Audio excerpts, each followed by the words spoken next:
gott hljóð. Og já, flott. Frábært, þá heyrist sæmilega í mér. Góðan daginn og hjartanlega velkomin til okkar í dag í Tjarnasalinn á grænar fjárfestingar og græna planið.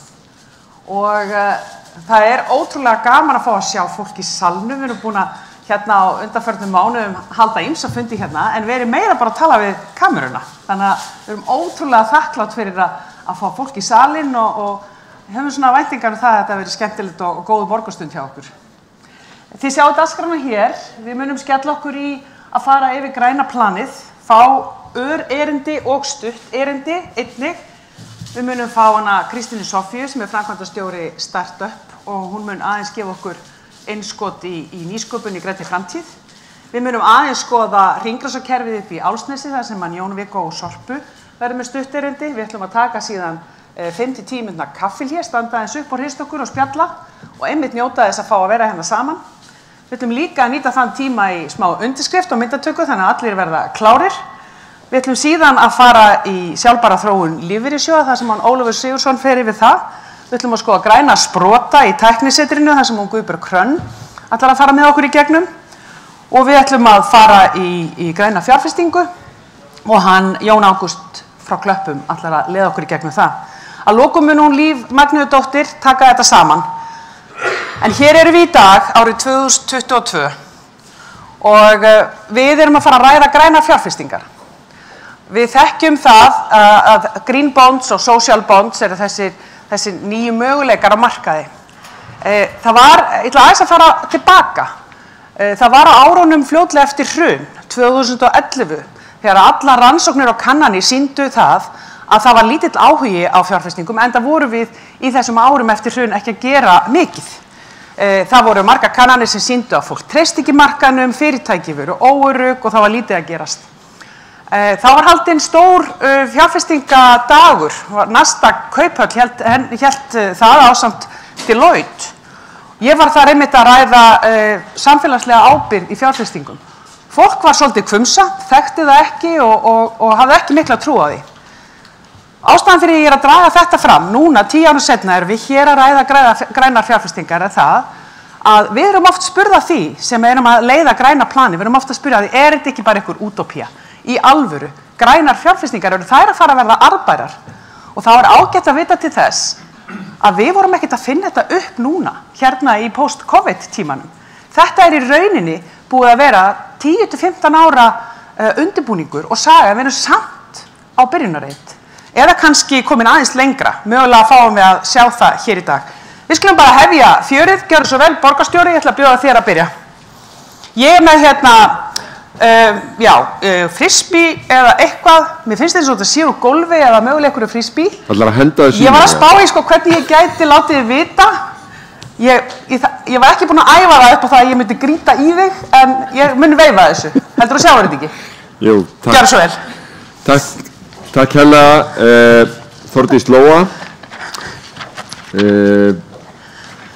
Komandi frá þér þá er þetta nánast hótun af því að Lóa er gömul handboltakempa en það er gaman að vera hérna með ykkur á þessum morgni. Við vorum með svona hreinan fjárfestingafund fyrir 1 ári síðan þar sem við kynntum græna planið, þar að segja fjárfestingaáætlun Reykjavíkurborgar, A-hluta borgarsjóðs og B-hluta fyrirtækja borgarinnar. Þetta var ítarlegur og góður fundur sem er ennþá til á netinu. Núna erum við að halda áfram á sömu leið, þar að segja að við erum með mjög skýra áherslu á grænar fjárfestingar hjá allri samstæðu Reykjavíkurborgar, en á þessum fundi viljum við opna sjónarhornið víðar. Við ætlum að stikla bara á mjög stóru varðandi fjárfestingar borgarinnar, en aðal áherslan verður á það að tefla fram nýrri hugsun svæði, samstarfstækifæri og möguleika til þess að þróa grænt atvinnulíf, grænan vöxt innan borgarmarkana og raunar á höfuðborgarsvæðinu þar sem að fyrirtæki borgarinnar eru með aðstöðu til. Það sem að mér langar til þess að þið takið með ykkur í fyrsta lagi auðvitað bara vitundin græna planið og hvað það hvaða fjárfestingaráherslur tengjast í. Síðan það þetta í raun markaðssetningarverkefni sem að við erum með og höfum verið að þróa í nokkur ár í samvinnu við IMSA, sýnin Reykjavík Green City, Blue Ports, þar að segja borgarsvæði sem áhugavert til að staðsetja sig á, bæði til búsetu en líka til fjárfestinga fyrir tímabundin verkefni eða framtíðar fyrirtæki sem að glíma við stærstu áskoranir samtímans. Svo, þannig að við erum með sérstaka áherslu hér á þróunarsvæði grænna verkefna og fyrirtækja í Reykjavík. Hvað græna planið? Það í tveimur orðum viðbrögð okkar við heimsfaraldri og þeirri gríðarlegu áskorun sem loftslagsmálin eru. Græna planið sem heildarstefna fyrir borgina sem allir málaflokkar Reykjavíkurborgar eru hluta af og hugsa sig inn í. Þannig að við erum í raun að setja fram framtíðarsýn en með skýrum markmiðum til skemmri tíma. Þannig að við viljum stuðla að umbreytingu borgarstarfseminnar, umbreytingu borgarinnar en líka opna á grænan vöxt atvinnulífs sem að vinna að sömu markmiðum. Til grundvallar liggur býsna skýr framtíðarsýn sem við höfum kjarnað í 3 megin hluta. Hún ekki alveg svona auð, já. Við viljum að Reykjavík sé borgarsamfélag sem einkennist af heilnæmu umhverfi, jöfnum tækifærum, góðri þjónustu og öflugu atvinnulífi sem gengur ekki á náttúruauðlindir. Þetta breið skilgreining? Nei, við teljum að það sé mikill styrkur í því að hugsa græna planið út frá öllum 3 víddum sjálfbærni. Umhverfislegu víddina sjálfsögðu, en líka þeirri efnahagslegu og ekki að gleyma þeirri samfélagslegu. Og þegar kafað aðeins dýpra að þá eru þessar 3 víddir líka gríðarlega mikilvægar þegar það kemur á samkeppnishæfni borgarinnar. Af því að við erum ekki, þó að þannig sé stundum talað í samkeppni innbyrðis á höfuðborgarsvæðinu eða jafnvel ekki á Íslandi, við erum í samkeppni í heiminum. Þannig að við erum með þessi 3 markmið, umhverfisvitinn kristallast í markmiðunum kolefnishlutlausa borg. Við erum með efnahagsvít. Við ætlum að vaxa, já, en það skiptir máli hvernig sá vöxtur Við viljum grænan vöxt. Og við viljum samfélag fyrir alla, við viljum tækifæri fyrir alla og við viljum í gegnum umbreytingu borgarinnar, gegnum grænan vöxt, horfa á samfélagið, horfa til jaðarhópa, tryggja að þær greinar sem að vaxa fram skili velferð, velmegun og lífsgæðum til framtíðar. Allt þetta inngreift og tengt auðvitað þeim markmiðum sem við setjum okkur eiginlega á heimsvísu. Við erum að tengja okkur við heimsmarkmið Sameinuðu þjóðanna. En svona það sem gríðarlega praktískt í þessu og við erum í raun að vinna í bara með samþykktum okkar í hverri viku og undirbúningi verkefni á hverjum degi innleiðingin, fjárfestingin og umbreytingin sem í henni felst. Ég dvel ekki mikið við það hér en Reykjavíkurborg var fyrsti aðilinn á Íslandi til að gefa út skuldabréf í krónum á Nasdaq og það fól í sjálfu sér heilmikla nýsköpun sem við unnum með aðilum á fjármálamarkaði og auðvitað Kauphöllinni þar sem bréfin eru sett fram og við erum með óháðan ytri aðila, alþjóðlegan, sem að vottar verkefnin sem að við skilgreinum sem græn. Þannig að það ytri rýni á þessu. Þetta tryggir bæði aukið aðgengi að lánsfé og hagstæðari kjör. Það var fleiri komið í kjölfarið, bæði Orkuveitan farin að gefa út græn skuldabréf í íslenskum krónum, en líka einkafyrirtæki eins og stóru fasteignafélögin eru sem byrjuð á þessu og önnur eru að undirbúa þetta og svo eru orkufyrirtækin líka með græn skuldabréf í erlendri mynt. En það sem við erum í raun að hugsa þegar við erum að skipuleggja núna ný hverfi er að með því að hafa þau umhverfisvottuð frá upphafi að þá er auðveldara fyrir bæði okkur og einkaaðila að tengja þetta við útgáfu grænna skuldabréfa. En til þess að fólk átti sig á umfanginu að þá er A-hlutin, þar sem bara borgarsjóður að fjárfesta fyrir 32 milljarða á ári.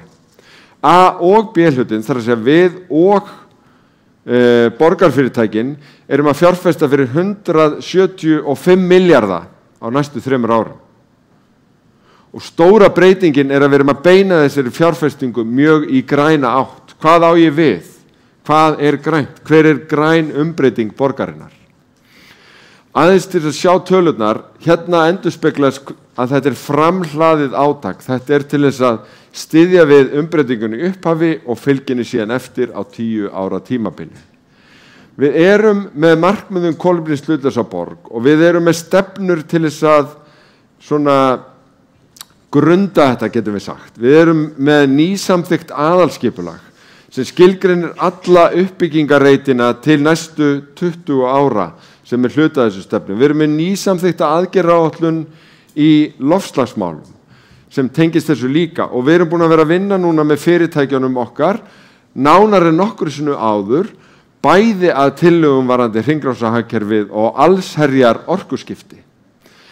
En hryggjastykkið fyrir utan húsnæðisuppbygginguna sjálfa þegar við erum að þróa borgina er umbreyting í samgöngumálum, að búa til og fjárfesta í valkostum sem styðja við breyttar ferðavenjur. Og þetta eru feikilega mörg verkefni, bara á þessu ári er þetta fjárfesting upp á tæpa 4 milljarða og hluta af því er framlag okkar inn í samgöngusáttmála höfuðborgarsvæðisins, þannig að þessi tala gefur ekki heildarmynd því að mjög mikið af fjárfestingunum er líka þar. Borgarlínan er hryggjastykkið bæði í breyttum ferðavenjum en líka í umbreytingu borgarinnar. Meðfram henni verða gríðarleg tækifæri fyrir einkaaðila og uppbyggingaraðila að grænni uppbyggingu íbúðarhúsnæðis og annarra starfsemi. Við verðum með sérstakan fund samgöngumálin og græna samgöngur hér 4. mars og þá munum margir af þessum aðilum koma og sína á spilin. Við sjáum tækifæri í borgarlínu, við ætlum að þróa okkar svæði svona.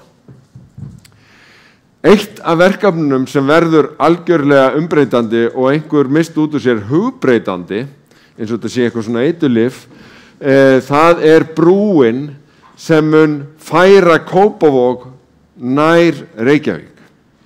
Þetta er brúin yfir Fossvog sem verður fyrir borgarlínu gangandi og hjólandi og mun umbreyta Kársnesinu í háskólahverfi. Búa til nýjan hlaupahring upp á 34 kilometra í þessu yndislega umhverfi í Fossvoginum en stytta vegalengdina frá Hamraborg að HR úr 17 mínútum í 6. Við erum með hjólreiðaáætlun allt. Við erum á hverju ári bara í Reykjavík og með verkefnum innan borgarmarkana í gegnum samgöngusáttmálann í fyrra og í ár að fjárfesta fyrir 1,5 milljarð í nýjum hjólainnviðum af öllu tagi. Stóru umbreytingaverkefnin í borgarhlutunum eru líki tengslum við það að setja Miklubraut í stokk og setja Sæbraut í stokk og í tengslum við þetta höfum við verið að vinna nýtt skipulag sem sýnir hvað tækifæri felast í því að gera þetta fyrir lífsgæðin og mannlífið í viðkomandi hverfum. Við tengjum og saminum hlíðarnar aftur, við saminum líka vogana og hleypum fólki sem býr í voganum, niður af voganum í fyrsta skipti í langan tíma í raunveruleikanum.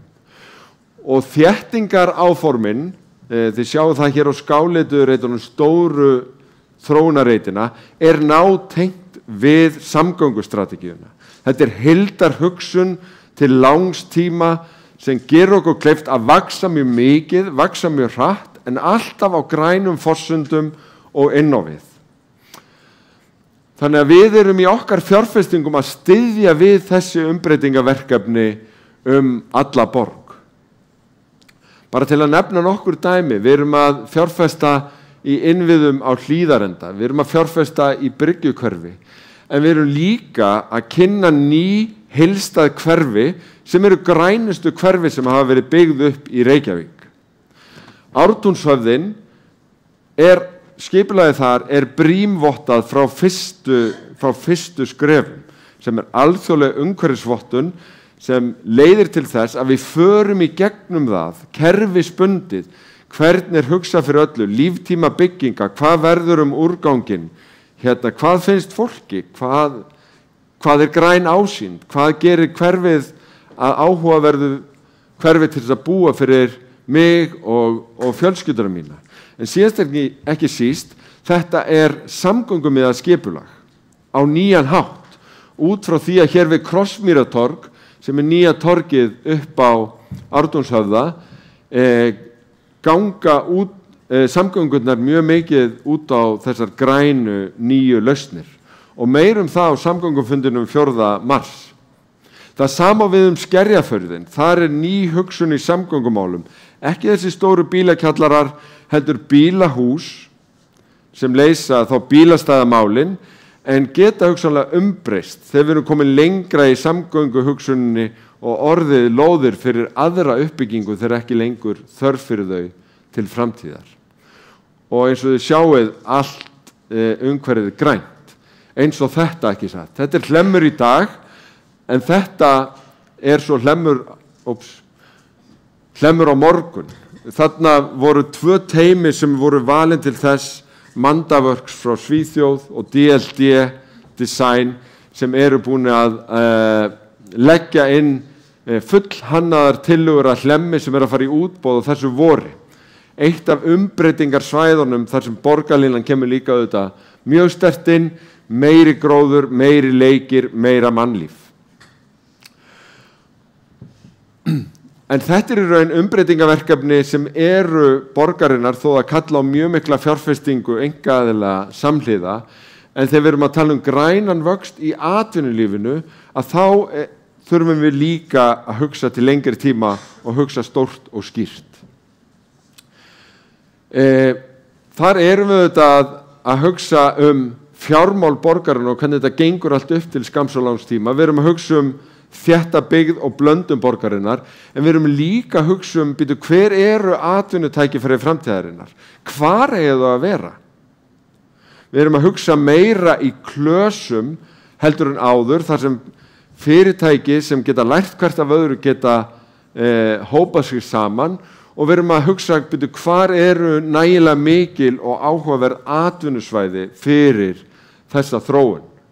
Við erum nefnilega í okkar umhverfisáherslum kannski umfram aðra að vinna með atvinnulífinu á sterkan hátt. Þetta festu yfirlýsing, loftslagsyfirlýsing Reykjavíkurborgar og festu sem við gerðum í aðdraganda Parísar fundarins loftslagsmál.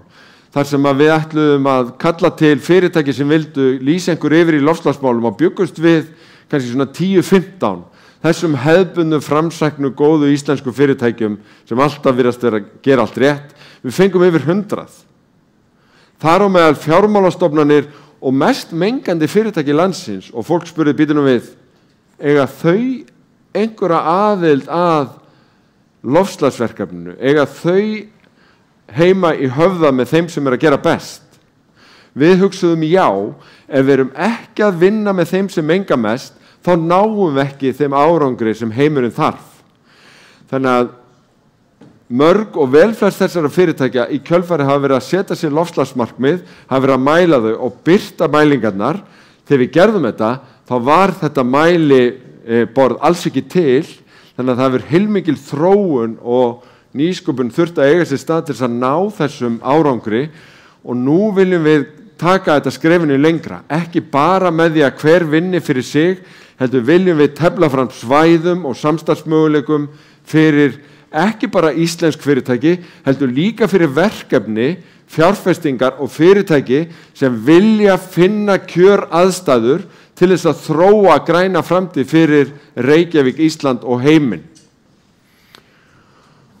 Og það gerum við með því að skilgreina græna þekkingakjarna af ólíku tagi alla borg. Þetta auðvitað Gróska sem flaggskip nýsköpunar á Íslandi í vísindagörðum og háskólasvæðinu, 17.000 fermetra bygging, þar sem kjölfestan var höfuðstöðvar CCP, en við erum með Icelandic Startup, við erum með Íslandsstofu og fjölmörg fyrirtæki og sprota sem að koma sér fyrir og geta koma sér fyrir þarna. En þetta í raun bara svona hluti fyrir heild. Öll Vatnsmýrin, við höfum hugsað hana með Háskóla Íslands, með vísindagörðum, með Háskólanum í Reykjavík, með Landspítalanum sem algjört lykilsvæði. Ég hef stundum kallað þetta gullna þríhyrningin milli háskólana tveggja og Landspítalans, þar sem við höfum ótrúlega þróunarmöguleika fyrir þekkingarhagkerfið sem verður auðvitað grænt að svo mörgu leyti á þessari öld. Og hér eru mjög mörg lykilverkefni, vaxtarmöguleikar fyrir reyndar 100.000 fermetra, en lykilatriðið fólkið, starfsemin og verkefnin sem þetta svæði á að geta dregið að sér. Og við erum búin að ná saman við þessa aðila og Íslandsstofu Reykjavík Science City sem var lanserað fyrst í upphafi þessa árs og kynnt á stærstu nýsköpunar- og sprotastefnu í heimi, kaupstefnu allavega í okkar heimshluta sem í Helsinki í upphafi hvers árs. Þannig að Reykjavík Science City bæði orðið konsept, það orðið markasetning og strategía og ég sé fyrir mér á næstu misserum þá búum við til svipaða sýn fyrir aðra hluta af því sem að við viljum einu nafni kalla grænan vöxt Reykjavíkur til framtíðar. Og hvað erum við að tala um þá? Þá erum við að tala um til dæmis þorp skapandi greina upp í Gufunesi. Þar sem við vorum að samþykkja fyrr á þessu ári tvöföldun á kvikmyndaþorpinu sem þegar komið af stað í þessari gömlu byggingu áburðarverksmiðjunnar hér, en við vorum að selja þessa hér, þannig að Reykjavík Studios mun geta tvöfaldað sig á örstuttum tíma til þess að geta tekið á móti fleiri og stærri verkefnum í innlendri og alþjóðlegri kvikmyndagerð. Við erum síðan í viðræðum við önnur stærstu fyrirtæki í íslenskri kvikmyndagerð að koma sér fyrir á svæðinu líka, þannig að þetta verði eins og í Vatnsmýri nægilega stór og öflugur klasi til þess að geta keppt við á bestu alþjóðlega. Fyrir okkur sem erum í borgarstjórn og fyrir mig sem borgarstjóra þá það sjálfstætt metnaðarmál að Reykjavík sé borg þar sem fólk sem að sér sína framtíð í skapandi greinum velji sér stað. Og ég tel það vera hluta af framtíðarsýn græna framtíð. Og þá þurfa að vera íbúðir nálagt þessum atvinnusvæðum, þannig að við erum líka að þróa Gufunes sem blandað íbúðarsvæði og sumar þeirra eru þegar að rísa og mig grunar á dagskrá minni í dag sé kl. 4 að taka skóflustungu fyrir næsta svæði hérna bara við hliðina á, en það eru íbúðir fyrir ungt fólk og fyrstukaupendur. Upp á Hellisheiði erum við með eitt af starfsfræðum Orkuveitu Reykjavíkur og Orku náttúruna með Hellisheiðarvirkjun. Orkuveitan og fyrirtæki hennar hafa auðvitað lagt grunna því hvers vegna við erum á svokölluðum A-lista í alþjóðlegum samanburði yfir grænar borgir sem geta státað af árangri í loftslagsmálum. Við skulum ekki blekkja okkur á því að við höfum verið að vinna stærstu afreikin á síðustu 5 árum þó við höfum gert ýmislegt gott. Við lögðum grunninn með hitaveitu og öðrum veitum, með jarðvarmavirkjunum og nú erum við komið með sýn það að nýta jarðvarmavirkjanir fyrir hringrásarhagkerfi upp á Hellisheiði í því sem hefur verið kallað jarðhitagarður.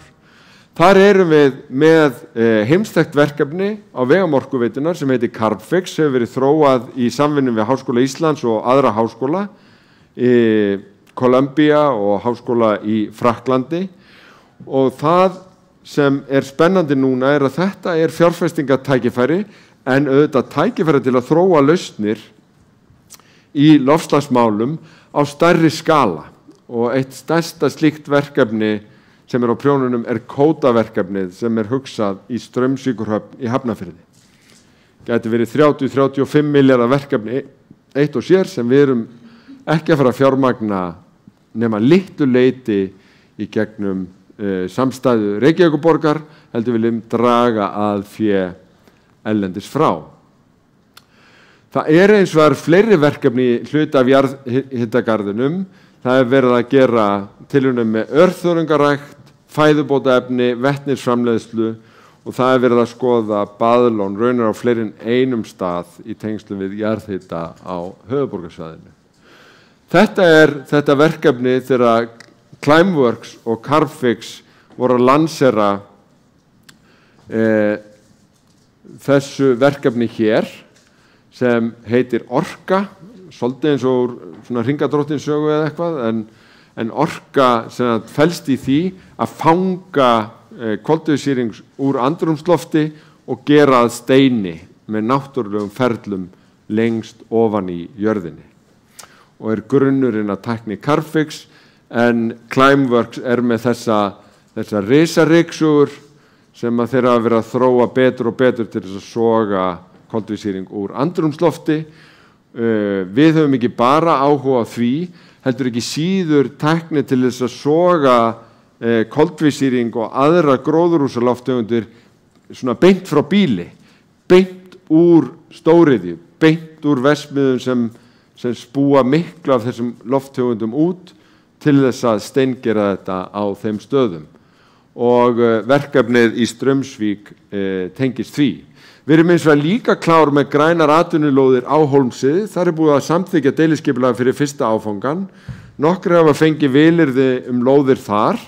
Þannig að við erum búin að búa í haginn fyrir atvinnulíf framtíðar þar. Við erum líka með fjölda atvinnulóða upp á Esjumelum. Faxaflóahafnir síðan alveg heimur út af fyrir sig. Reykjavík þróaðist auðvitað út frá höfninni. Út á Granda hafa Faxaflóahafnir verið að vinna með sjávarklasanum í því að nýsköpunarverkefni og grænverkefni í tengslum við sjávarútveg og hafið hafa fengið inn í sjávarklasanum og fleiri einkaaðilar að þróa verkefni af því tagi. Við erum að setja fókus núna á það hvernig Grundartangahöfn og lóðir upp á Grundartanga geta nýst þeim loftslagstengdu verkefnum og grænu iðnaðarverkefnum sem þurfa að hafa aðgang að höfn og sjó. Þannig að Faxaflóahafnir á fullu í því og þau eru líka að vinna með fleirum innan þróunarfélags Grundartanga í slíkum pælingum og svo inn á Akranesi í görðum þar. Það líka alþjóðlegt ráðgjafafyrirtæki að vinna með höfnunum í að skoða bestu hugsanlegu þróunaráætlun fyrir Sundahöfn til langs tíma. Þið sjá að landnotkunin allavega, en þetta auðvitað lykilatriði fyrir okkur sem græna borg að flutningahöfnin okkar sé vel staðsett og við höfum séð til dæmis heildsölu vera að flytja sig úr útjaðrinum og koma upp hátækni vöruhúsum hér sem gerir þeim kleift að bakka gámunum bara beint inn í þessi vöruhús, keyra vörurnar út á rafmagnsbílum til byrgjana sem eru í stuttri fjarlægð og þetta hefur minnkað kolefnisfótspor þessara starfsemi sem gríðarlega umfangsmikil og leynir mjög mikið á sér, umtalsvert. En við erum líka búin að vera að vinna að því með fyrirtækjunum okkar að fá tillögur hringrásarhagkerfið og næstu skrefi því. Jón Viggo frá Sorpu ætlar að fara yfir það, en við erum að hugsa þetta á mjög stórum skala fyrir alla í raun strauma sem voru einu sinni kallaðir úrgangsstraumar. Við viljum kannski frekar fara að kalla það auðlindastrauma. Allavega þurfum að breyta hugafari okkar gagnvart því hvað fellur til á mörgum sviðum og hugsa bæði stórt og hratt í þessu. Og eitt af tækifærunum sem við höfum þar heildarhugsun Álfsnesi, þar sem við erum núna með gas- og jarðgerastöðina sem ein og sér, talandi um loftslagsmál, getur skilað samfélaginu 10% af markmiðum Íslands í loftslagsmálum til 2030. Bara með því að meðhöndla lífrænan úrgang betur. Og það tengist auðvitað bæði því að við höfum ekki gert það nógu vel, en líka það hvað metan skiptir miklu máli, tölum ekki alltaf um það, metan skiptir gríðarlega miklu máli sem gróðurhúsalofttegund og í raun meiri segja það að brenna metan getur skipt mjög miklu máli fyrir loftslagsmálin, en ef við nýtum metan það auðvitað ennþá betra og þarna á að slá 2 flugur í einu höggi. En við höfum kannski stærra tækifæri en svo og Jón Viggó kemur út á það. Hér Björgun að setja upp nýja höfn og síðan eru áform Sundabraut sem auðvitað tengja Álfsnesið á alveg nýjan hátt. Allavega erum við samferð það að hringrásargarður í Álfsnesi hugmynd eða konsept sem liggur kannski nær í tíma en marga grunar, þannig að borgarráð búið að samþykkja efna til samráðs undir forystu Sorpu en með aðkomu annarra sveitarfélaga á höfuðborgarsvæðinu, samtaka atvinnulífsins og fleiri í að kanna þessa hugmynd. Hver eru styrkleikar hennar, einhverju veikleikar og hvernig gætum við náð utan þetta. En mér langaði til þess að enda á því sem að fólk tengi kannski stundum hvorki við umhverfismál eða samkeppnishæfni, sem samfélagslega víddin á sjálfbærninni. Ég ætla að halda því fram að samfélagslegir innviðir skipti miklu meira máli varðandi samkeppnishæfni okkar til að laða hingað græn verkefni, græna fjárfestingu og fyrirtæki og hvetja íslensk eða alþjóðleg fyrirtæki til að stækka hér. Við erum auðvitað að verja umtalsverðu fé í þessa samfélagslegu vídd á hverju ári hjá borginni. Við erum að umbreyta þjónustu okkar, gera hana betri, einfaldari og stafrænni og setja umtalsvert fé í það á næstu 3 árum, erum við sérstakt átak í því. Við erum að vinna með orkuveitunni, Faxaflóahöfnum og öðrum í hraðari orkuskiptum í raun á öllum sviðum, frá rafvæðingu hafna til hleðslustöðva við heimili og skoða rafeldsneyti og fleira. En við erum líka fjárfest í því að eiga spennandi og áhugaverða miðborg og eyðandi menningu. Þetta nefnilega samkeppnishæfnismál. Það algjört lykilatriði fyrir Ísland að eiga frábæra borg sem gaman að koma til og gaman að búa í og með afþreyingu og menningu af öllu tagi.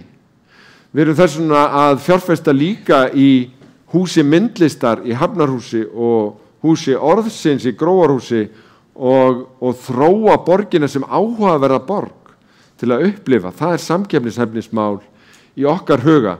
En við erum líka með gríðarlegt átak í að fjölga leikskólaplássum. Við erum að vinna með skólakerfinu í að skilgreina þörf fyrir alþjóðlega skóla, eins og hérna upp í Landakoti, og við erum með markmið það að sjálfsögðu að skólakerfið okkar veiti úrvalsmenntun á öllum sviðum í gegnum bæði nám, leik og frístundir. Við erum að uppfæra skólan okkar að svo mörguleyti í takt við nýja menntastefnu, í takt við það að sumar skólabyggingar orðnar gamlar og þarfnast viðhalds. Þannig að við erum svo dæmis tekið að setja 25–30 milljarða í uppfærslu og endurnýjun skólahúsna á næstu 5–7 árum. Þar sem við byggjum nýtt eins og upp í Úlfarsárdal erum við að koma inn með alveg ný konsept sem vottaðar byggingar, grænar, þar sem skóli, menningarmiðstöð, sundlaug og íþróttamannvirki mynda nýja heild. Við skora okkur að fara að skoða þessi nýju mannvirki upp í Dalskóla. En auðvitað erum við líka að hlúa gömlu svæðunum okkar, grænu svæðunum, Laugadalnum, Elliðaárdalnum, Öskjuhlíðinni og svo framvegis, vegna þess að það líka hluta því að búa í góðri borg. Og sundlaugarnar okkar, ekki gleyma því að það alls konar innviðir sem okkur finnst sjálfsagðir, sem hluta því sem gerir það dásamlegt að búa í Reykjavík, sem gerir það aðlaðandi að setja niður fyrirtæki og fjárfesta hérna og með þessu að þá líki þessari, ég veit, hröðu yfirferð yfir marga þætti sem að okkur finnst skipta grundvallamáli í að þróa græna borg. Græna planið hugsað til þess að styðja við þessa umbreytingu, hraðinni og laða tækifæri hugmyndir og verkefninga sem við höfum jafnvel ekki hugmyndaflug til þess að ímynda okkur í dag en verða orðin að veruleika eftir 5 og 10 ár. Takk fyrir. Dagur, ekki fara. Ekki alveg svona það. Nú. Nei, ekki alveg Speedy Gonzales af sviðinu. Nú ætla ég aðeins að hætta að vera formaður borgarráðs og setja mig í svona spjallþáttagýrin. Segðu mér, borgarstjóri, nei. Atvinnulífið og fjárfestingar þurfa fyrirsjáanleika. Og eitt af því sem við erum spurða núna með þetta mikla plan okkar og þetta bæði í A-hlutanum og í B-hlutanum út frá fyrirsjáanleika, mun þetta halda pólitískt? Við erum hérna með 10 ára sýn, við erum með fjármálasýn, mun þetta halda ef við nýjum veruleika, ef allt kollverpist í pólitíkinni til dæmis, er þetta þá bara í burtu og hvað með fjárfesta og hvað með atvinnulífi, hversu mikið geta þau treyst á að þetta plan haldi? Þegar stórt spurt og þetta hefði svona billega svari verið að það þarf bara að kjósa rétt í vor og eitthvað svona. Já, mátt ekki svara svoleiðis. En ég hef mesta trú á vinnubröðu sem gangi út á það að vinna á breiddina og vinna helst með öllum.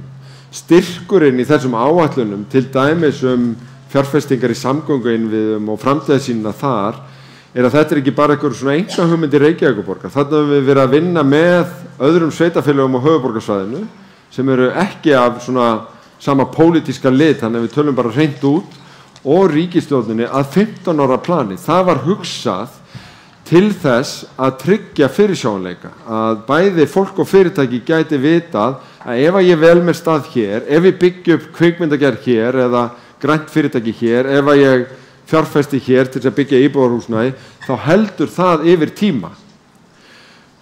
Auðvitað síðan ekkert öruggt og maður getur alveg haft áhyggjur af því að einhvern veginn pólitíkin það verður einhverju sviftivindir í því, en þá held ég að við eigum bara að hafa trú á fólkinu sem býr hérna. Ég held að þetta njóti mjög breiðs stuðning meðal almennings og að það þurfi bara að tala mjög skýrt af hverju þessi framtíðarsýn það sem skiptir máli og tryggja með vandari áætlanagerð að hver sem verði við völd hér eftir stuttan tíma eða langan sjáum bara vitið í því að halda þessu áfram. Takk fyrir þetta, Dagur. Lykilpunktur þarna finnst mér ekki síður vera hvað við erum tengt nágrannasveitarfélögum okkar og við erum að tala hérna pólitíkina, en við náttúrulega höfum séð það á undanförnum misserum að það eru og þið þekkið þetta öll úr atvinnulífinu, það eru gríðarlega stórir þættir efnahagslega sem hafa áhrif á okkur og þeir geta komið úr í myndlíkingu heimsfaraldurs eða bara við þekkjum það á ferðaþjónustunni þegar að flugfélag fór frá okkur og fleira hefur gríðarlegt höggin í lítið samfélag. Þannig að sannarlega ekki bara pólitíkin. Algjörlega, en ég held að svona áföll og hæðir og dalir sem við þekkjum kannski allt og vel á Íslandi, að sömuleyti ef við höfum skýra sýn og veitum hvert við erum að fara, þá getur þetta hægt á okkur tímabundið eða hraðað för tímabundið, en ef við veitum hvert við erum að fara, að þá munum við bæði geta í raun nýtt umhugsunarfrestin sem við fáum þegar hægist aðeins á og kraftin sem kemur þegar allt virðist vera endalaust af peningum til þess að flýta för inn í þá framtíð sem við viljum sjá. Kærar þakkir. Gefum gott klapp. Jæja, Kristín Sofía ætlar næst að koma og segja okkur í smá örerindi frá nýsköpun í grænni framtíð. Við þekkjum Kristínu Sofíu vel hér. Í fyrra þá hóf hún störf með Startup Iceland, en í áratug þar á undan starfa hún einmitt með okkur í pólitíkinni hér sem borgarfulltrúi og varaborgarfulltrúi Samfylkingarinnar. Kristín Sofía hefur líka aðeins öðruvísi vinkil því að hún hefur árabil einnig verið stjórnarformaður Faxaflóahafna og ekki síst verið að leiða þar ýmsar grænar pælingar. Gjörðu svo vel, Kristín Sofía. Takk fyrir. Hvernig kemur minn upp, segirðu? Já, hérna það komið. Þegar ég sendi inn nafnu erindinu, nýsköpum grænni framtíð, þá fékk ég það í hausinn tilbaka, þetta væri málfræðilega rangt og ég þurfti að hugsa þetta á einhvern annan hátt. Þannig ég fór að googla og elstu heimildir sem ég fann sögnina nýskapa var úr ræðu Einars Olgeirssonar þingmann nýsköpunarstjórnarinnar frá 1954, þar sem hann sagði: við verðum ekki bara að nýskapa okkar tækni, við verðum að nýskapa okkar þjóðfélag, við verðum að nýskapa okkar þjóð. Það var reyndi þá, það líka það sem við þurfum að gera í dag, því við þurfum að nýskapa öll okkar kerfi úr línulegum kerfum yfir í hringrásarkerfi. Hérna voru Dagur í fyrra að skrifa undir samning út af hringiðu sem hringrásarhraðall sem var keyrður í fyrst skipti í fyrra og okkur skilst þetta hafi verið fyrsta skipti sem hringrásarhraðall hafi verið keyrður bara yfir höfuð í allavega Evrópu. En það eitthvað? Hverju skila þessar samningar, þessar undirskriftir, þessar ljósmyndir? Gerist eitthvað? Já, við viljum segja að það gerist alveg hellingur. Mér langaði að fara svona yfir nokkuð verkefni. Hjá Icelandic Startups þá keyrum við svona nokkur skonar keðju af nýsköpunarverkefnum þegar kemur að stuðningsumhverfinu. Við byrjum á gullleikinu sem frumkvöðlakeppni á hugmyndastigi. Það sjáum við mörg fyrirtæki taka sín fyrstu skref. Þar sjáum við Hemppack sem fyrirtæki í plöntuplasti sem var í öðru sæti 2019. Greenbytes sem hugbúnaðarlaust sem dregur úr matasóun bæði fyrir heimili og fyrir fyrirtæki og svo Atmonia sem byltingarkennd lausn til að búa til ammoniak sem burðarefni í öllum áburði. Ég talaði eins og við strákana sem eru í öðru sæti og eftir Atmonia í gullleikinu.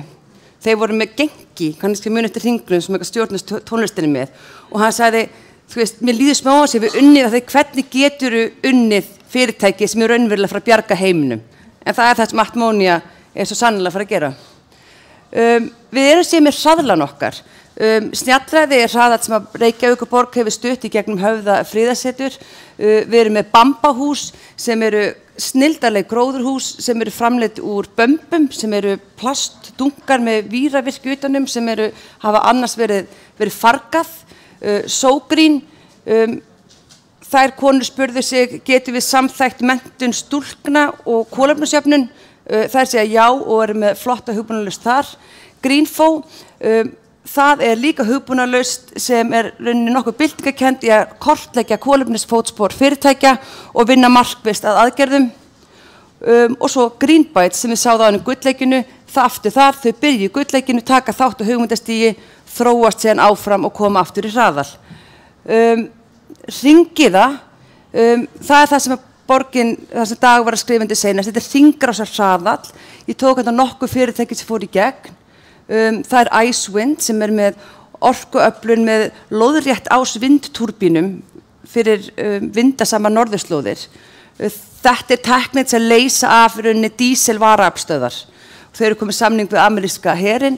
Hempback sem var í gullleikinu kom líka inn í hringiðu. Surova sem sem sagt alsjálfvirk gróðurhús í einingum sem geta þannig dregið úr flutningskostnaði og fært grammeti nær okkur öllum.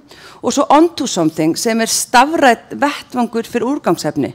Við köllum þetta svona nokkuð svona ruslatindir. Það sem að úrgangur eins getur orðið auðlind annars. Þannig að, já, stuðningurinn skiptir gríðarlegu máli og mun gera það áfram. Heildartekjur Icelandic Startups í fyrra voru 130 milljónir. Síðan þau verkefni sem kláruðu á seinasta ári hafa nú þegar safnað 600 milljónum.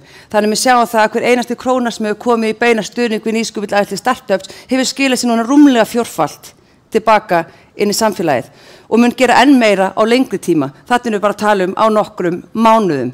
Þannig að ég og Dagur munum skrifa undir stuðning við hringiðu, eða samstarf hringiðu sem fer að stað núna í apríl og við erum mjög spennt fyrir því af því að við þurfum svo sannarlega að nýskapa grænni framtíð og hana gerum við með því að styðja hressilega við nýsköpun. Takk fyrir.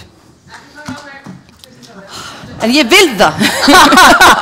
Já, ég veit og vill hlaupa undan mér. Já, ég veit það. Takk fyrir þetta og 1000 takkir. Hérna, grænn tindir, sagði það? Nei, ég segi ruslatindir. Ruslatindir.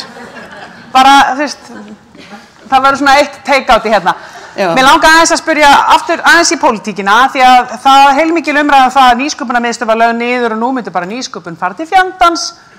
Er hún að fara til fjandans? Er stuð í nýsköpun? Það er rosalega mikið stuð. Það er mikið stuðningur allstar. Ég held að við sem bara þjóð getum verið bara mjög stolt af þeim aðgerðum sem við farið í. Það er mikið fjármagn í samkeppnissjóðunum, það er öflugt stuðningsnet og við erum búin að leggja ykkur fram við það að varða svona leið frumkvöðulsins og við getum sagt með svona nokkru vissu í dag að það að taka það skref að verða frumkvöðul er ekki óyfirstíganlegt. Þú þarft ekki að fá elding í hausinn, fá bestu hugmynd í heiminum, vera með frábæra þykka sjóði heima fyrir. Núna getur rauninni að mínu mati, eða okkar mati, hver sem tekið þetta skref og fengið stuðning alla leiðina. Frábært, kærar þakkir, gangi ykkur vel. Takk.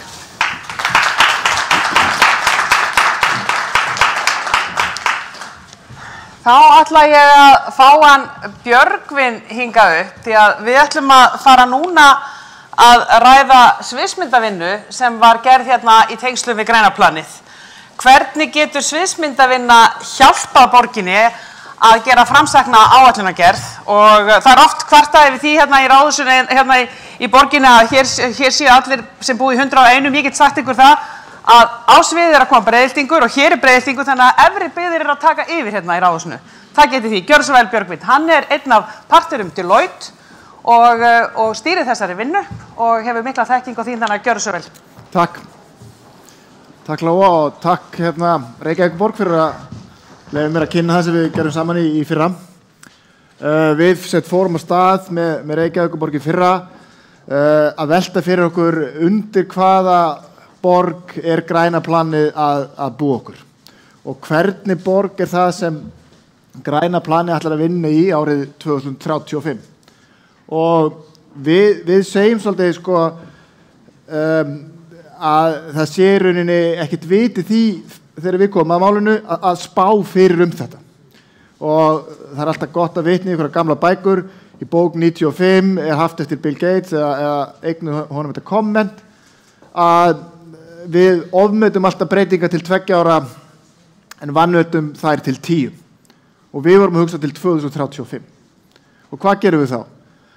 Við teiknum oft einhverja línulega spár og segjum svona er þetta, ef þetta hérna eykst 10% og þetta minnkar 5, þá komum við hingað. En það sem við gerum alltaf er að við komumst að því þegar 1 ár er búið þessum 10 að við erum á einhverju allt annarri vegferð heldur við heldum. Og hvað gerum við þá? Það sem við fórum af stað með borginni var að velta fyrir okkur, hvað er það sem mun geta drifið þær breytingar í borginni sem munu kannski eiga sér stað. Þannig við viljum ekki að svara því hvernig þetta mun fara heldur, hvað er það sem hefur áhrif á það hvert við förum.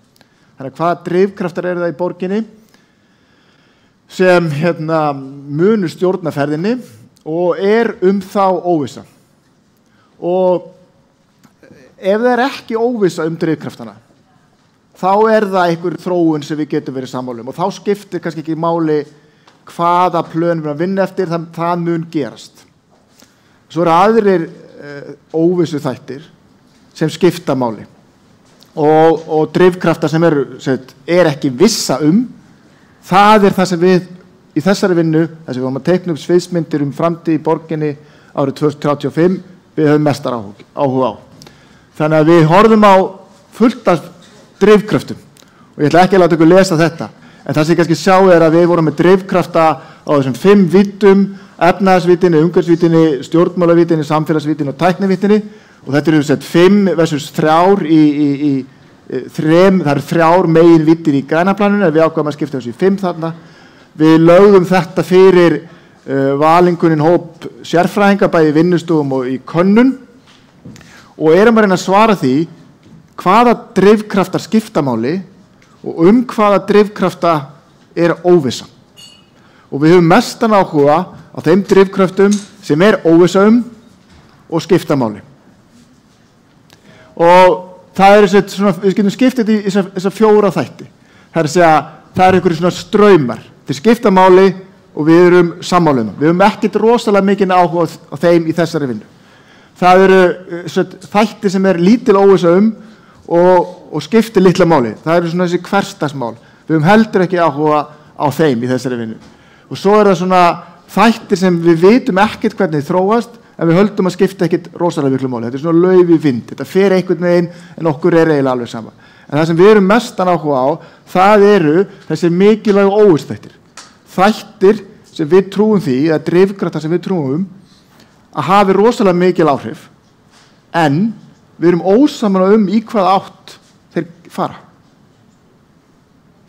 Og út frá þessum drifkröftum teiknuðum við 4 sviðsmyndir, 4 sögur framtíð borgarinnar að 15 árum liðinu. Og þetta eru mögulegar, gagnkvæmt útilokandi, ólíkar sögur af borg sem til þá. Og það sem við viljum gera við þetta, og það eru þessi drifkraftar sem eru hér. Það sem við viljum að gera við þetta að segja, við erum að reyna að fara hingað. Við erum að reyna að gera þetta í menntastefnu, í hvaða stefnu sem í borginni, gengur það sem við ætlum að gera upp í þessari sögu. Því það getur verið hættulegt fyrir okkur ef við trúum því, eða höldum það sem við erum að gera gangi bara upp ef heimurinn þróast eða borgin með þessum hætti, en ekki með þessum hætti, með hliðsjón af þeim drifkröftum sem geta farið í mismunandi áttir. Og við teiknum upp ykkur svona sögur, reynum að velja ása sem eru eins ólíkir og hugsast getur og búa til þá svona mutually exclusive heildir, og úr þessar 4 sögur ég ætla ekkert að tala þær, því þær í rauninni ef þær eru ólíkar og mögulegar þá eru þær hjálplegar. Og borgin með 57 meginstefnur og borgin með 6 eigendastefnur, og þessa vinnu hægt að máta gagnvart þeim. Ef að stefnuþættirnir eða þessar 57 stefnur eru robust, ef þeir eru stöndugar hvernig sem heimurinn mun þróast, þá þeir hjálplegri. Ef þeir eru stöndugar bara ef allt gerist nákvæmlega eins og Lóa og Dagur og halda gerist, þá það áhyggjuefni. Af því að heimurinn mun ekki þróast nákvæmlega eins og við höldum í dag.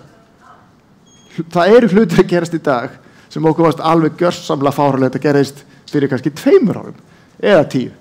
Og við þurfum að búa okkur undir það. Og við þurfum að spyrja okkur hversu auðveldlega getum við unnið í þeim heimi ef heimurinn lítur út eins og hann teiknaður upp í þessum tilteknum sviðsmyndum. Og þetta ótrúlega fjölbreytt og þetta ótrúlega fjölþætt, og ég viss það ef þetta skoðað á þessum forsendum þá eru þessar stefnur mjög mismunandi segar gagnvart í að heimurinn þróist með öðrum hætti heldur en við búumst við. En það þá hlutverk þeirra sem fara fyrir að tryggja að það séu sem stöndugastar hvort sem heimurinn þróast með þeim hætti sem við vonumst eða búumst við eða ekki. Og það sem við getum gert gagnvart þessum sviðsmyndum að við getum velti fyrir okkur ef að þetta gerist, þetta stöndugt eða þarf að byggja þetta upp eða þetta bara basically í hættu. Og þá getum við teiknað upp svona myndir sem þetta gæti til dæmis verið menntastefna eða stefna varðandi innflytjendur eða hvaða sem nú nefnist.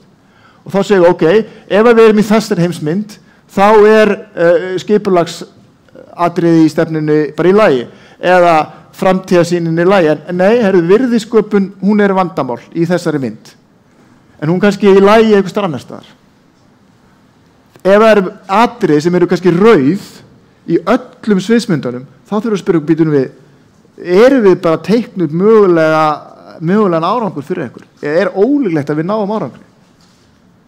Og þannig að við vorum ekki að spá fyrir framtíðina, við vorum að reyna að búa okkur undir framtíðina, hvernig sem hún þróast, út frá þeim drifkröftum sem við teljum að muni hafa áhrif á hana.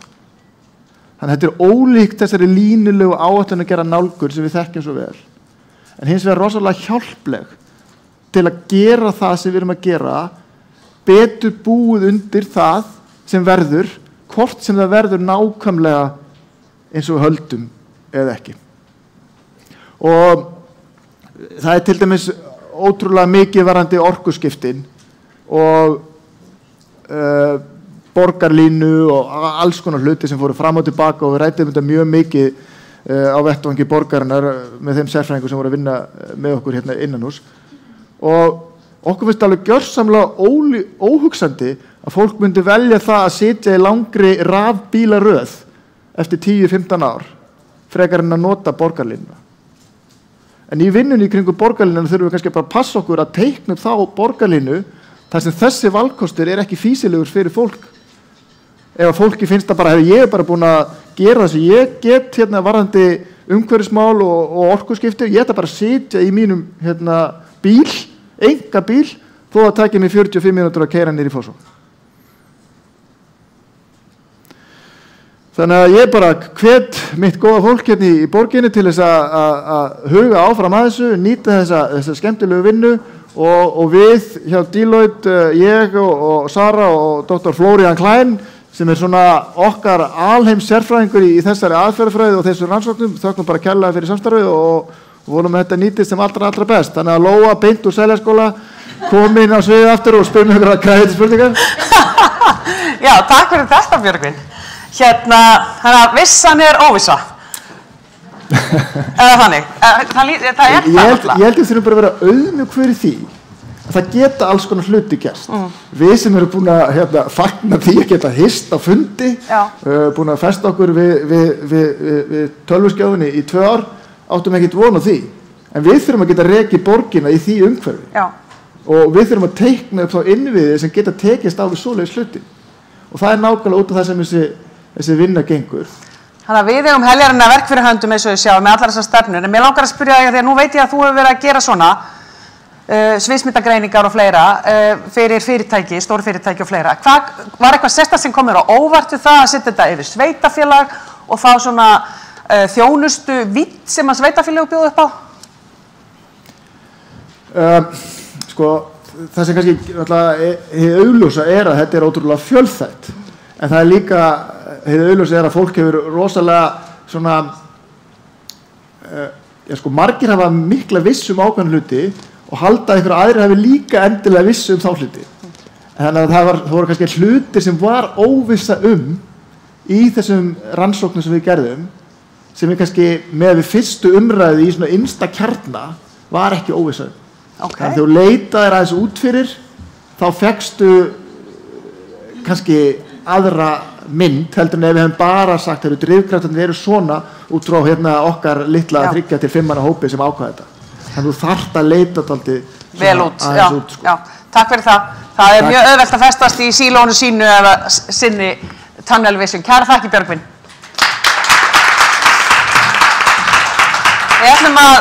Við ætlum að fá eitt erindi núna áður en við fáum okkur síðan kaffisopa og hingað er komið hann Jón Viggó sem er forstjóri Sorpu og hefur verið það núna í rúmlega ár.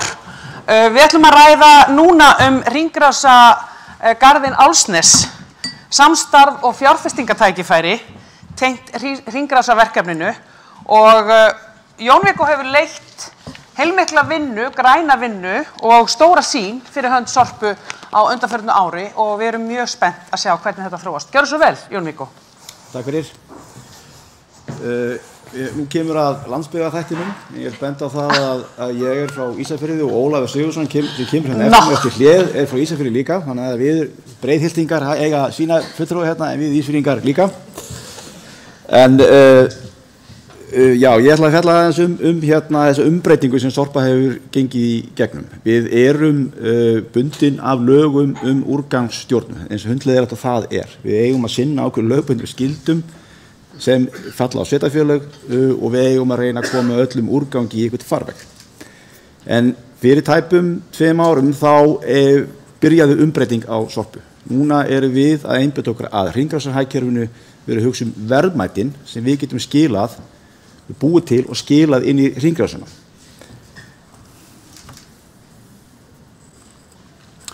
Hérna sjáum við gott dæmi starfsemi Sorpu. Þetta er endurvinnslustöð. Þetta er skínandi dæmi hluta af hringrásarhagkerfinu. Hérna geta íbúar borgarinnar og höfuðborgarsvæðisins ásamt rekstraraðilum komið og flokkað í 34 flokka úrgangi sem fellur til. Hérna verður verðmætin til. Þetta er upphæðið af verðmætasköpuninni í hringrásarhagkerfinu. Hérna er annað dæmi. Hérna er mynd úr Gufunesi. Þar erum við að reka móttöku og flokkunarstöð Hérna erum við að sýsla með úrgang sem fellur til heimavið. Þetta nú yfirleitt blandar úrgangur í plastpokum og það vélasamstæður hérna sem reyna að tæta þetta upp og reyna að ná þeim verðmæti sem hægt að ná út úr þessu. Ef við sjáum sem hluti þessari umbreytingu að þetta gengur ekki, við getum ekki haldið þessu áfram. Þannig að við förum í svona verkefni. Við innleiðum nýja flokkunarstefnu, við samræmum á höfuðborgarsvæðinu í þeim tilgangi að ná meiri verðmætum út úr úrgangum. Og þegar við náum þessum árangri, þá verður til miklu meiri hreinni og meira af hreinum straumum sem við getum þá nýtt í hringrásina. Skínandi dæmi góða hringrás góði hirðirinn. Hérna náum við 1000 tonnum af úrgangi sem fer inn á endurvinnslustöðvar og umbreytum því í verðmæti sem við seljum í góða hirðinum, netinu og Hverfisgötu og upp í Fjallsbúla. Þetta 1000 tonn, þetta sparar samlaginu og þá eigundum 20 milljóna á ári að koma þessu í þennan farveg. Og ef vel árar þá skilum við hagnaði sem rennur til líkna og góðgerðarmála. En við erum líka endirinn á línulega hagkerfinu. Sorpa var stofnað á sínum tíma til að ná utanum þetta vaxandi vandamál sem úrgangur var. Við urðum í Gufunesi án þess að stýra því. Markmiðið var að koma upp urðunarstað sem var þá stýrður, var þá orðinn og hann var iðnvættur í rauninni og hann eftirlitsskyldur og virkilega velaður staðið. En þetta markar endinn á þessu línulega hagkerfi sem við erum að reyna að hverfa frá. Og eigendur Sorpu hafa markað þá stefnu að loka urðunarstaðnum 2023. Mjög metnaðarfullt plan, mjög metnaðarfullt. Og við gerum alltaf sem við getum til að ná þeim markmiðum. En það útilokar það ekki, við verðum að finna annan urðunarstað fyrir úrganga því að það alltaf einhver úrgangur sem þarf á engan annan farveg en urðun. En við getum unnið að því að minnka. Gott dæmi hringrásar hugsun gas- og jarðgerðarstöðin. Eins og Dagur kom inn á þá þetta eitt merkilegasta loftslagsverkefni sem hefur verið framkvæmt hér á Íslandi síðustu árin. Þetta 20.000 tonna af koltvísýringi sem við náum að beisla hérna.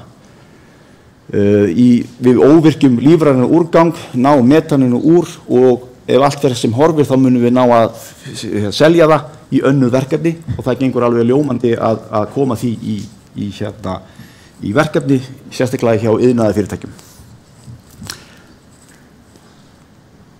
En með þessi umbreyting Sorpu hefur skilað því að við erum að horfa á úrgangsstjórnun allt annan hátt. Við erum að horfa á samstarf og nýsköpun. Sorpa hefur alltaf staðið í einhvers konar nýsköpun og mikið til borga fyrir þessa nýsköpun sjálft.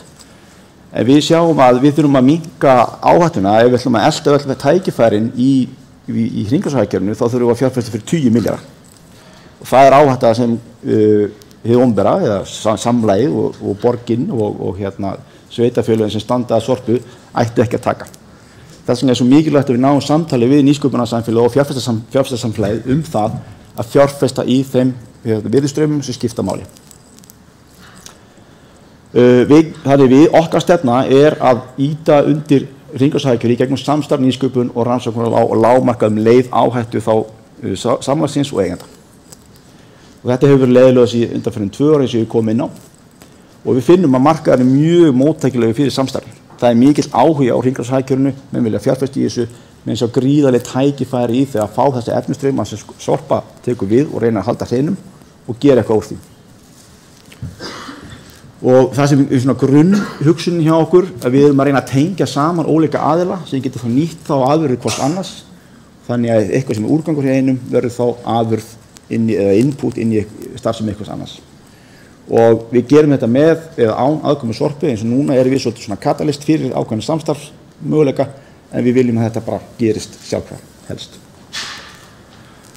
Og við í öllum þessum verkefnum sem við munum fara aðeins betur yfir eftir þá sjáum við mikla þörf fyrir staf fyrir allir þessu verkefni. Það er mikil eftirspurn eftir lóðum, menn vilja hreinlega bara byggja verksmiðjur aðstöðu fyrir hringrásarverkefni sín. Og margir vilja staðsetja þetta í Álfsnesi. Því Álfsnes mjög góður staður, það gas- og jarðgerðarstöðin, það sem ákveðin grunninnviðir eru komnir. Og eins og ég sagði áðan, það mun þetta samstarf við einkaaðila og fjárfesta minnka á þessu áhættu sem við viljum helst við viljum ekki standa í áhættusækinni starfsemi Og það sem margir spurja okkur verður til grænn hvati fyrir fyrirtæki til að koma upp grænni starfsemi í Ásnesi. Það þá svar sem borgin þarf að, sem eigandi landsins þarf að svara, verður þá gefin einhver ívilnunar aðstöðugjöldum og þess aftur. Síðan eru við, að því að við erum búin að staðsetja okkur sem hringrásarfyrirtæki, þá eru margir að leita til okkur við að styðja við hringrás- og loftslags- og sjálfbærniklassa sem núna í bígerð, en við munum koma aðeins meira að því síðar. Álfsnes, það mjög góður staður. Sundabrautin mun renna henni í gegn 2031, þá var hann klár, samkvæmt vinnutöku dags og sigurveininga. Ný höfnir í bígerð þarna í Ásnesvíkinni og langt komin, þannig að þetta verður mjög góður staði fyrir þá sem þurfa að flytja til efni og breyta frá efni. En hringrásarhagkerfið samstarf og við sjáum það út í heimi þar sem þetta hefur verið byggt upp með góðum árangri, þá hafa menn náð að á einu stað binda saman mörg fyrirtæki. Þarna eru fyrirtæki sem eru í ýmis ótengdri starfsemi og það er oft svona miðlarar á milli til að miðla efnum á milli og við sjáum góð dæmi frá Danmörku og Svíþjóð þar sem þetta hefur orðið svona katalist að einhverjum gríðarlega verðmætasköpun. Og svo í tengslu við að lokun urðunarstaðnum þá höfum við mikinn áhuga á því að fegra svæðið, þetta er náttúrulega bara svolítið berangurslegt, en þarna eru tækifæri til að skapa fallegt útvistasvæði og tengja það við þessa grænu starfsemi. En það sem þau verkefni sem við erum að vinna eru til dæmis, við erum að starta gas á jarðgerðarstöðinni og við erum að fara framleiðum hellinga metani sem við erum að fara að þróa áfram, við munum framleiða hellinga moltu og við finnum mikinn áhuga hjá markanum að þróa moltuna yfir í það að vera áburð. Atmónía var til dæmis nefnt hérna, þeir eru með niturframleiðslu sem getur nýst inn í moltuna og gert hana ennþá verðmætari. Við viljum endilega samstarfið þá, meðal annars. Hátækni sorpbrennsla í kortunum. Þetta eru nauðsynlegir innviðir sem við þurfum að hafa, við þurfum að geta brennt eitthvað af þessum úrgangi sem fellur til. Auðvitað er diskuterað hversu stór hún á að vera og freistnivandan sem felst í því að byggja risastóra verksmiðju sem geti tekið til sín og mikið af endurvinnsluefnum. Þannig að við þurfum að fara mjög varlega í því að næstu 1-2 árum að áætla hversu stór hún á að vera. Við höfum líka huga á því að flytja starfsemi okkar úr Gufunesi. Það er nú, ég held að sé mikill áhugi á því að nýta húsakost og landsvæði í Gufunesi undir nýsköpun á sviði kvikmyndagerðar frekar en að vera með starfsemi eins og móttökuflokknunarstöð. Þannig að við erum að skoða að flytja móttökuflokknunarstöðin upp í Álfsnes og þá getur það orðið svona miðlægur höfn fyrir miðlun efna inn í hringrásina. Við erum að framleiða eldsneyti, við erum að framleiða metana á faratæki og til iðnaðarframleiðslu. Það er mikill áhugi hjá innlendum og erlendum aðilum að vökva gera gasið og nota það á Íslandi. Það eykur notkun möguleika metans að vökva gera það. Það getur settið aðra tegundir bíla og keyrt lengra. Og þetta kemur algjörlega í staðinn fyrir dísilolíu til dæmis. Ef okkur þess það ekki, þá eru Svisslendingar tilbúin til að kaupa allt lífgas sem fellur til á Íslandi. Og eru að reyna að kaupa slíkt frá Noregi líka. Þannig að það er gríðarlega eftirspurn eftir gasi, náttúrugasi sem er að þessum lífræna uppruna. Þannig þessir aðilar hafa beðið aðstöðu til dæmis. Svo erum við í verkefnum þar sem við erum að umbreyta plasti í plast og svo líka umbreyta plasti í olíu. Allt þessi starfsemi þarf aðstöðu og fjármagn. Við erum að skoða að koma langt með að breyta sláturúrgangi í fitu sem breytir svo í lífdísel sem þá blandað í dísilolíu sem seldir á bifreiðar.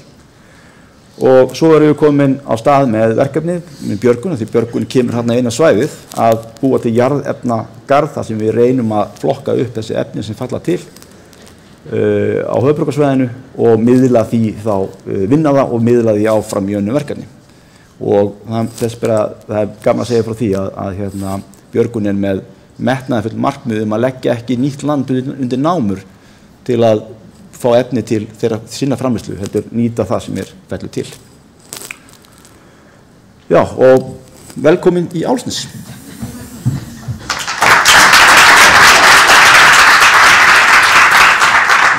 Nei. Gjör svo vel. Ég ætla alltaf bara að tala um Breiðholtsvík. Nei, það náttúrulega frábært að við eigum það bara eftir einhverja norrlendinga og erum við búin að, austfirðinga, þá erum við búin að kofvera þjóðina, en ég efast ekki að við höfum það hérna inni í þessu mannaut. En hringrásarklasi, hvað það? Já, það eru hringrásarhagkerfið á fleygiferð og Sorpa búin að staðsetja sig svona í miðju þessara hringuðu og við finnum að það mikill áhugi á markaði að þessi fyrirtæki sem eru að huga að sjálfbærni, loftslagsmálum, hringrásarhagkerfinu komið saman á eitt stað, svipað á sjávarklassinni niður á Granda og það verði ekki til eitthvað sýnilega í kringu það. Þetta fellur vel að stefnu Sorpu og því nýja hlutverki okkar, því við erum ekki bara í þessu úrgangsmiðhöllum sem leiðast, við viljum búa til verðmæti inn í hringrásarna. Þannig að það er kannski aðeins og snemmt að segja til nákvæmlega hvenær það verður en þetta er mjög athyglisverð og áhugaverð pæling sem er í gangi. Hvernig spila Sorpa nákvæmlega inn í þetta hringrásarhagkerfi? Eru þið stærsti aðeins á markanum til að draga þennan vagn áfram eða hvernig lítur á það? Já, ég lít þannig á það. Ég held að Sorpa er langstærsti aðeins á markanum. Við höfum gríðarlegt magn af efni til að miðla inn í hringrásina. Við erum opin fyrir því að þróa þetta samstarf og búa til þetta nýsköpunarsamband sem þarf að eiga sér stað til að geta byggt upp endurvinnslu á Íslandi. Stór hluti af efninu hérna á Íslandi er flutt hreinlega bara út í brennslu í Svíþjóð eða Hollandi og þetta eru verðmæti sem við ættum að reyna að nýta hérna á Íslandi til að nýta þá búið til störf og verðmætasköpun hér á landi og Álfsnesið er lykil þáttur í því. Frábært, kærar þakkir. Takk fyrir Jón Viggo.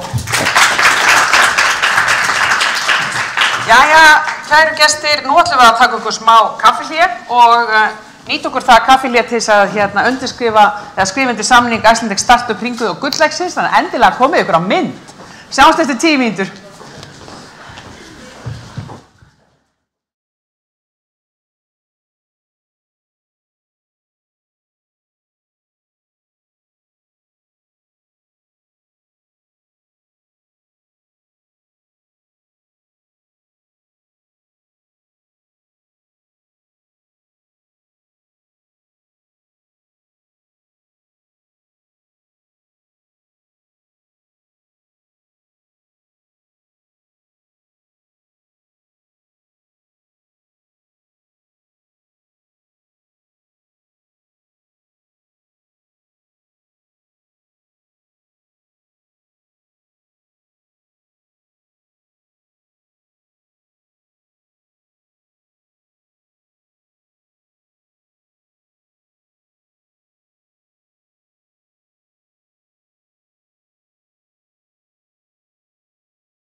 Jæja, velkomin aftur eftir gott kaffihlé og undirskrift á fundin okkar hér í Tjarnarsal, græna planið og grænar fjárfestingar.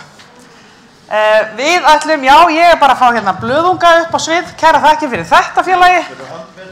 Jæja, svona kemur maður sér í beina, sko. Menn kunna þetta, hér eru reynsluboltar á ferð. En núna ætlum við að fá hann, Ólaf Sigurðsson, að ræða hér sjálfbæra þróun lífeyrissjóða. Hann fulltrúi Vestfirðinga hér í dag því við erum aðeins komin í hvaðan við komum, sko. En allavega, Ólafur mun í erindi sínu fjalla sjálfbæra þróun lífeyrissjóða og auka áherslu á verkefni sem tengjast hreinni orku og öðrum umhverfisvænum lausnum.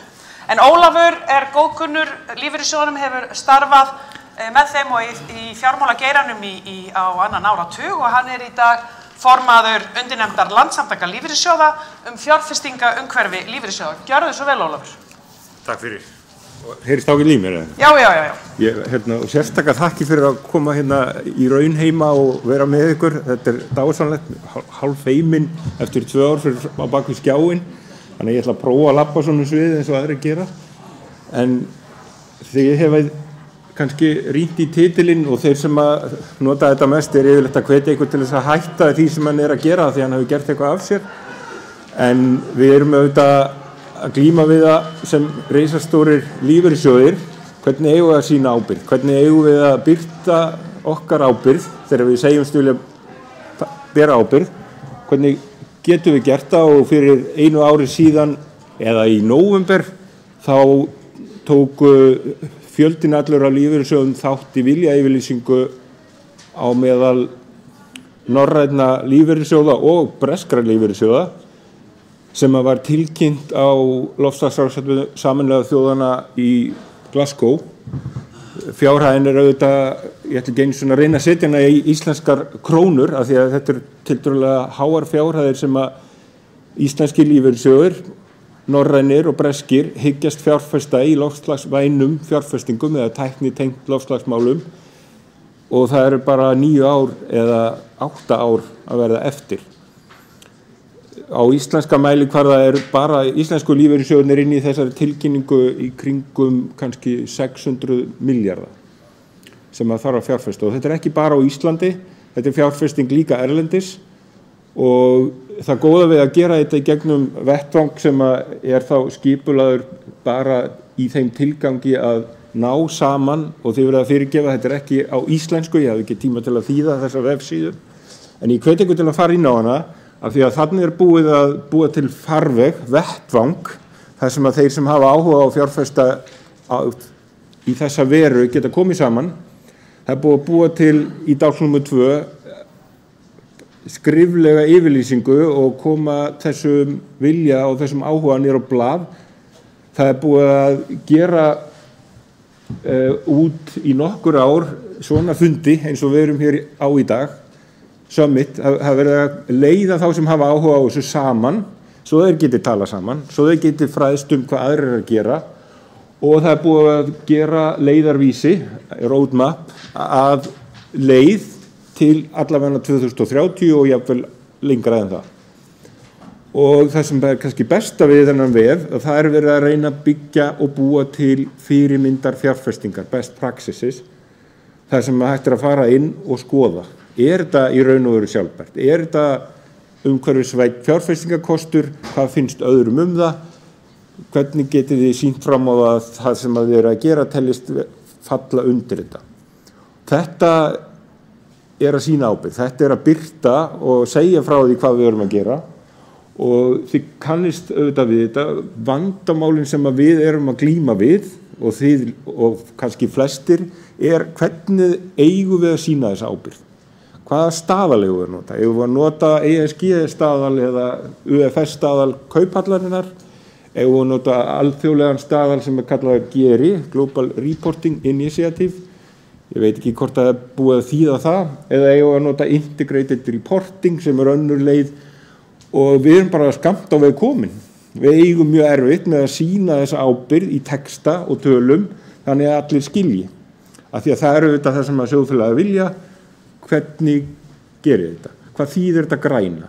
Og það mikill kostur að geta sagt að þegar höfuðborgin gefur út skuldabréf að þá sé það í samræmi við staðal.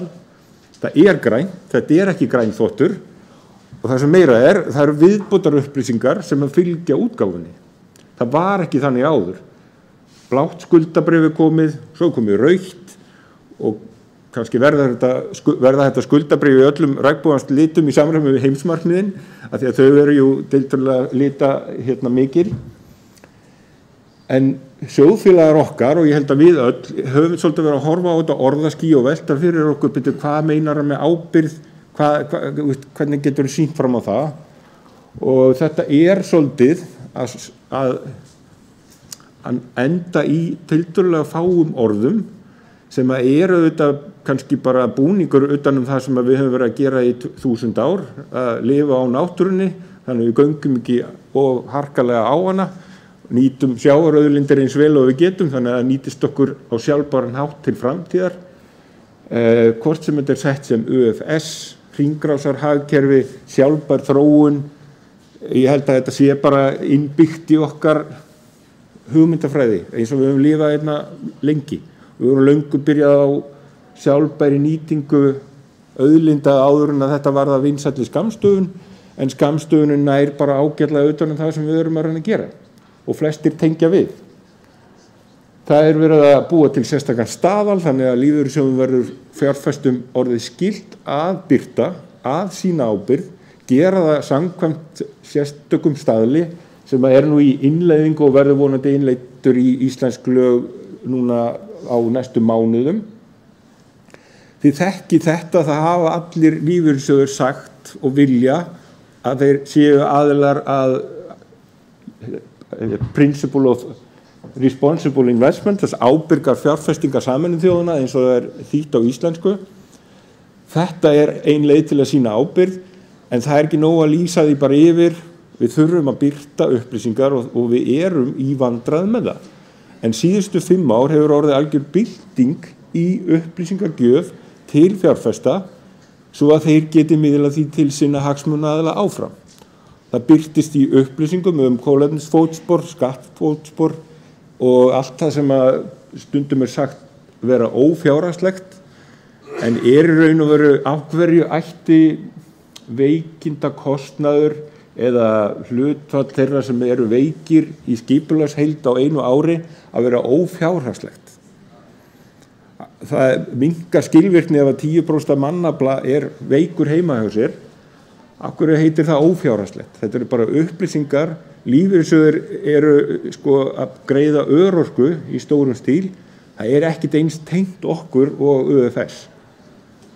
Félagslegi þátturinn bara snar þáttur að því að halda fólki á lífeyri þegar það er orðið 67 ára.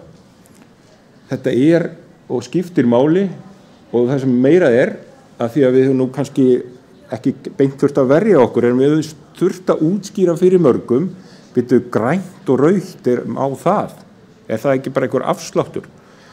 Alls ekki, af því að þetta einfalda konsept eða þessi hugmyndafræði Sameinuðu þjóðanna að verðmætasköpun, samfélagið og náttúran mætist í, já þá fór ég verð maður. Ekki já, ég ætli verið ekki bara að taka þetta hérna og setja aftur á.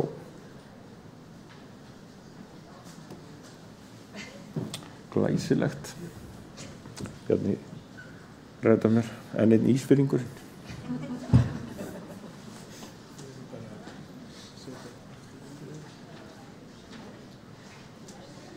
Og ég þá búið með tíman?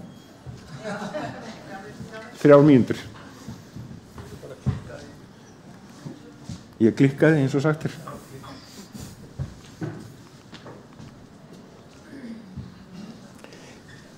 Þegar félagsbústaðir gefa út skuldabréf sem sagt vera rautt, þá þarf það líka að vera vistvænt.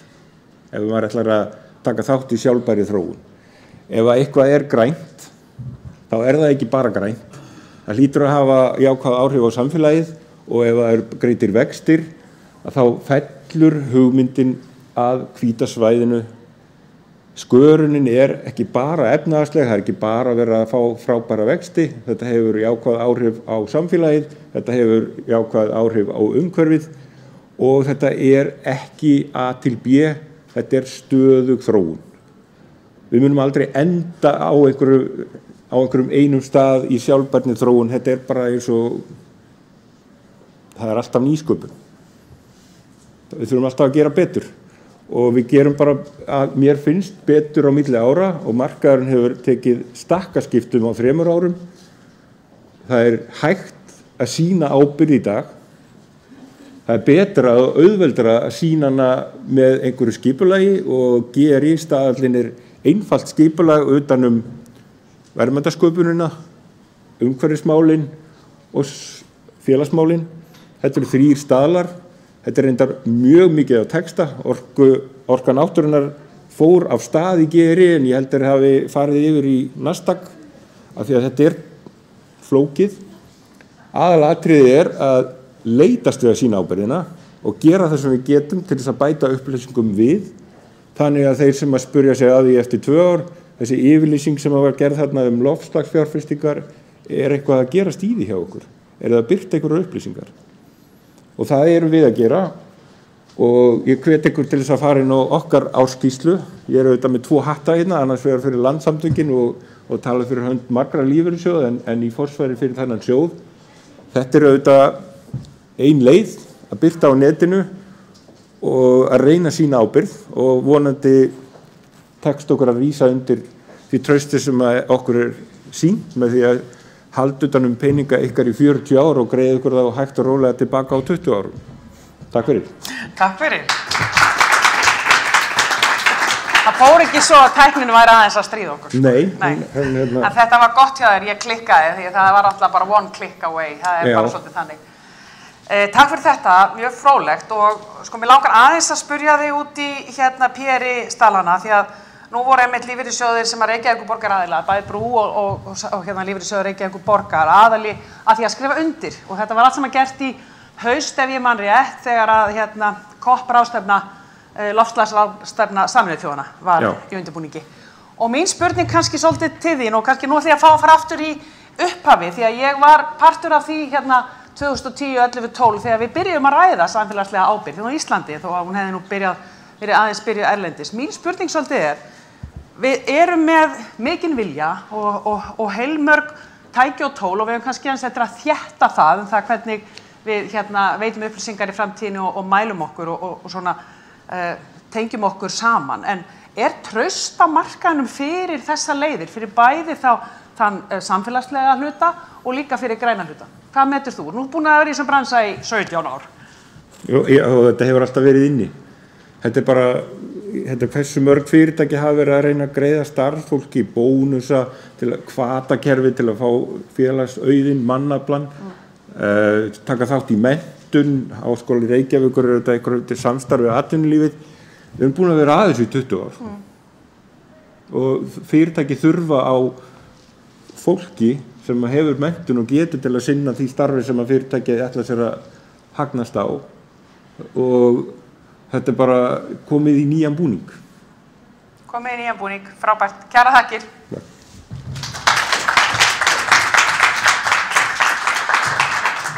Við ætlum núna aftur að skella okkur aðeins inn í nýsköpunina. Við ætlum að fá breiðhyltingin Guðbjörgu Hrönn Óskarsdóttir, framkvæmdastjóra Tækniseturs hingað upp. Hún ætlar að gefa okkur innsýn inn í græna sprota Tækniseturs.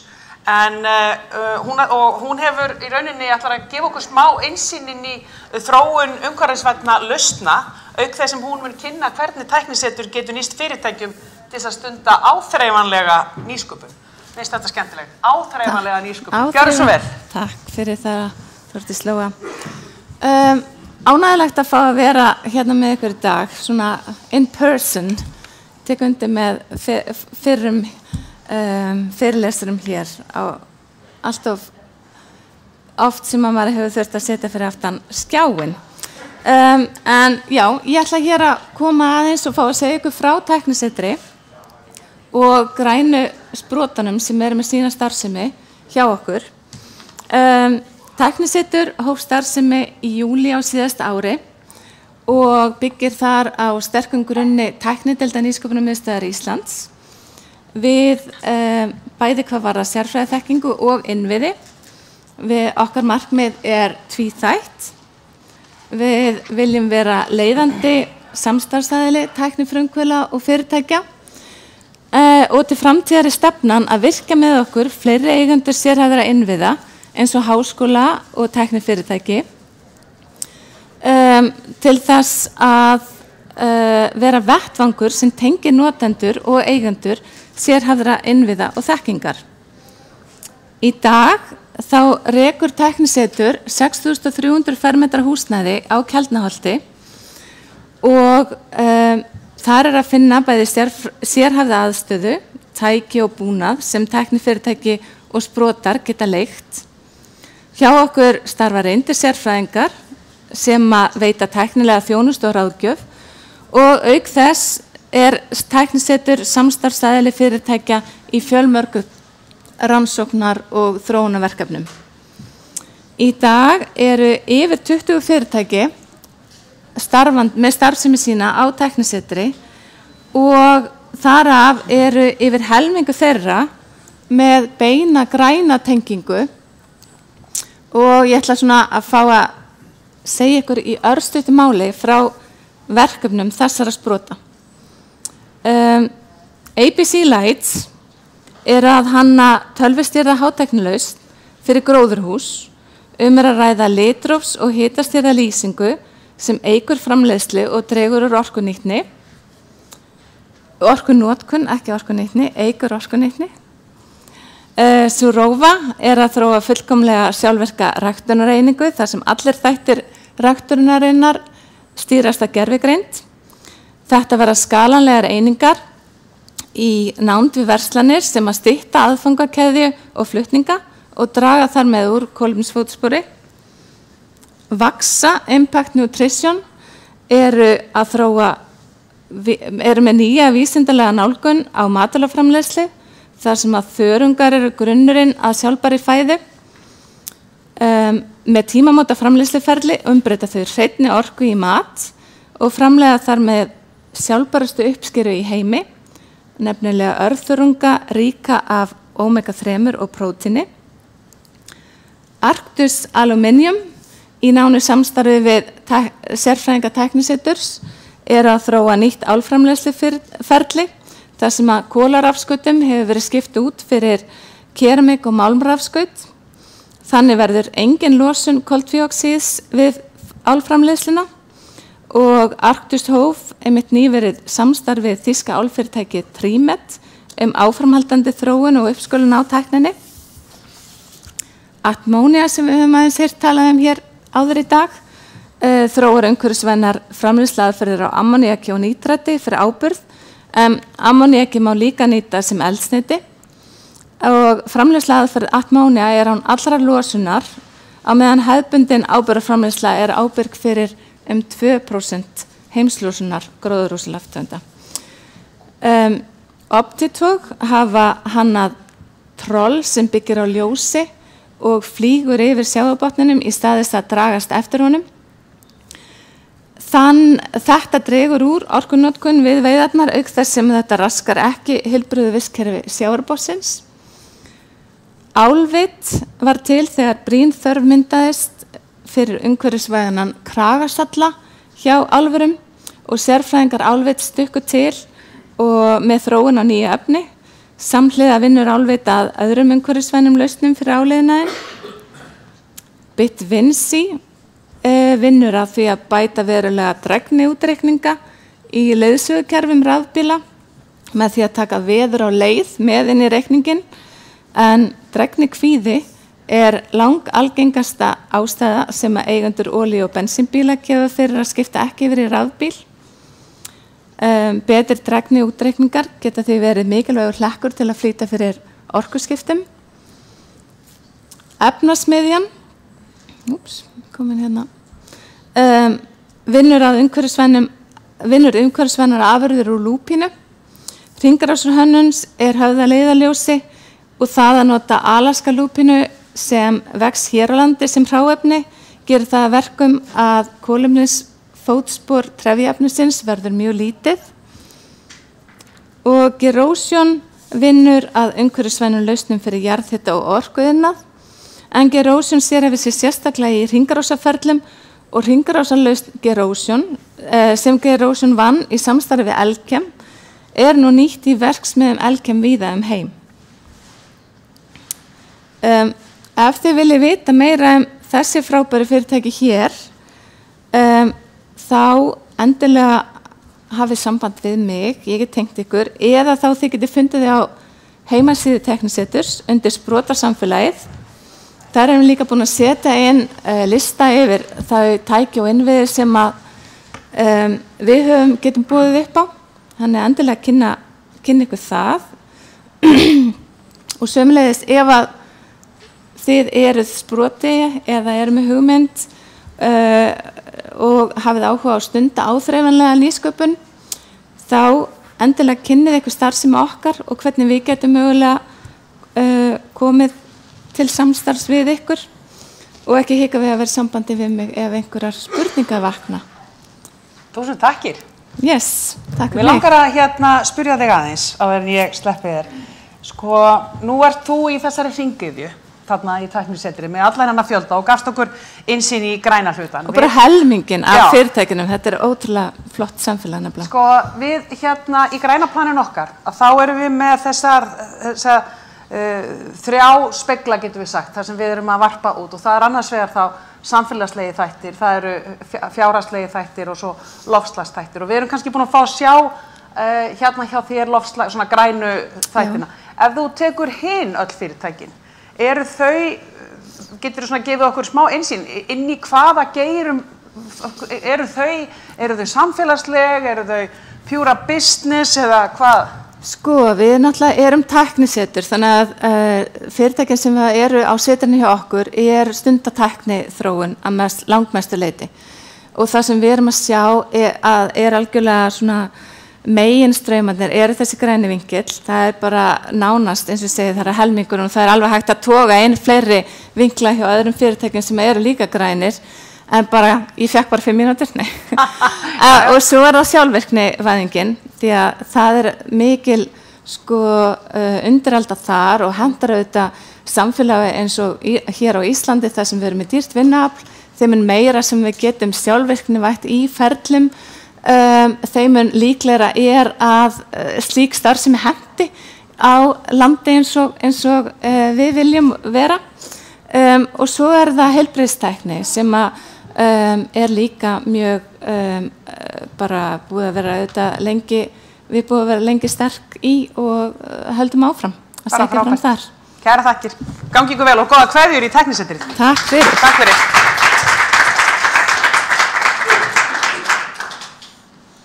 Þá ætlum við að skella okkur aðeins í annan gír og fá hann til okkar Jón Ágúst hér. Þú voru kannski að segja okkur hvaðan þú kemur, við erum öll búin að vera mjög opin með það, sko. Nei, þú segir okkur bara sjálfur, sko. En Jón Ágúst mun fjalla stöðu Íslands í loftslagsmálum og nauðsynlegar fjárfestingar til að ná kolefnishlutleysi 2040. En Jón Ágúst einn af stofnendum Klappa grænna lausna og forstjóri félagsins. Gjörðu svo vel. Takk fyrir. Ég nú að Þingeyjarsýslunni. Já, sko. Að Halldórstöðum í Laxárdal og ólst þar upp. Og bý í Árbæ. En ég ætla að tala græna fjárfestingar. Það er eitthvað inn á skjánum. Ok. Við erum fyrirtæki sem kannski hefur ekkert borið mjög mikið á en við erum sem sagt fyrirtæki sem búið að vera í starf eða unnið að samfélags- og umhverfismálum frá 2013. Við erum að vinna með fjölda fyrirtæki á Íslandi og sveitarfélögum í að samþætta upplýsingagjöf varðandi ÖFS þætti. Og við leggjum mikla áherslu á bara samfélagsmálin og við erum að eyða miklum kröftum í mörg samfélagsmál, miðlun þekkingar. Við erum núna að fara í stórt verkefni með Reykjavíkurborg til þess að vinna gegn loftslagskvíða og Sorpa og Faxaflóahafnir og Órigói með okkur þar. og við erum að vinna mikið af fræðslu og við sendum út pósta, reynum að halda því mánaðarlega þar sem við erum að segja svona helstu þætti umhverfismála og hvernig þau eru að þróast. Við erum mjög, það sem við verðum að gera á Íslandi hefur sýnt sig að vera eftirsótt erlendis og við erum búin að setja upp dótturfélag í Danmörku og erum að fá mjög stór dönsk fyrirtæki í viðskipti. Þannig að við erum að tengja saman íslensk fyrirtæki og dönsk fyrirtæki og við erum að fara inn í Norðurlöndin og svo þaðan inn í Evrópu. Við erum búin að með gögnum og það sem við erum að segja að grunnur umhverfismála tækni. Það verður aldrei hægt að gera neitt í umhverfismálum nema að vita hvað við erum að gera og mæla okkur og gera raunhæfar áætlanir sem við getum sýnt fram á að við erum að ná árangri í. Við erum með 5.700 notendur á kerfunum okkar þannig að við erum orðið gríðarlega stórt fyrirtæki í sambandi við alla gagnavinnslu úr íslensku hagkerfi. Við vinnum algjörlega á því prinsippi að rífa fólk út úr sílónu sínum, rífa fyrirtækin út og segja verð ekki að hugsa þig eitt og sér, hugsaðu samfélagi sem heild, nota þessa tækni sem við erum búin að þróa og þá getur við miðlað með öðrum og við notum þá vinnum á heimsmarkmiði 17, samvinnumarkmiðin og við erum að reyna að flytja og það eru mjög fá fyrirtæki eftir á Íslandi sem að vinna í Excel og það eru mjög fá fyrirtæki á Íslandi sem eru orðin eftir að vinna bara með sín eigin mál. Þannig að við erum búin að flytja gríðarlega fjölda hérna upp og mörg sveitafélög líka. Og núna erum við að vinna laust fyrir fjármálageirann, þar sem við erum að tengja fjármálageirann inn í þetta umhverfi. Við erum með mjög öfluga tæknilausn sem allir þessari aðilar eru að nota og við erum að safna úr öllu samfélaginu umhverfisupplýsingum, samfélagsupplýsingum, stjórnarháttum og svo framvegis og við erum að draga fram ýmsa þætti eins og byrgjamat, fjárfesting og lánamöt í gegnum PICAF, skýrslugerð og UFS-tól og tenging milli hafna og skipa og svo framvegis og framvegis. Þannig að við erum eiginlega inn í öllu samfélaginu þó að fáir taki eftir okkur svona út af við. Eins og ég sagði áðan, við tengjum saman allt samfélagið og fleitum gögnum fram og tilbaka þannig að það engin einn. Við fáum stuðning hvert frá öðru og við erum tengd og hver eining hérna, hún eins og eitt fyrirtæki, hún eins og eitt sveitafélag og við flæðum gögnunum hérna á milli og með sumum aðilum þá erum við að flæða gögnunum allt upp í Sameinuðu þjóðanna. Og það eru til dæmis skipafélögin sem þurfa að fleita gögnum upp til Sameinuðu þjóðanna varðandi olíunotkun og mengun og sjó. Þar erum við að vinna með stórum japanskum útgerðum, útgerðum frá Tyrklandi, Bandaríkjunum, Bretlandi og svo framvegis. Þannig að við erum ekki bara á Íslandi, við erum allan heim. En hver staða Íslands í loftslagsmálum og græna fjárfestingar? Við erum með Parísarsamning og sem við hefum rætt áður og hann þannig að við skrifum undir 2016 og 2020 þá eru ákveðin skref í þessu sem þið sjáu hér 2020 þá svona leggja löndin fram sínar áætlanir, hvernig þau ætla að ná markmiðum sínum, síðan líða árin 25 gera þau það aftur, 2030 gera þau það aftur. Ísland ætlar að vera búin að draga úr losunum 55% 2030. Þannig að það alveg gríðarlega stórt verkefni sem framundan og síðan 2050 þá ætlum við að vera kolefnishlutlaus en Ísland hefur sett sér það markmið að vera kolefnishlutlaus 2040. En þetta eru markmiðin og þess vegna tíminn alveg ótrúlega stuttur. Við höfum 8 ár og við höfum 3 ár í 2025.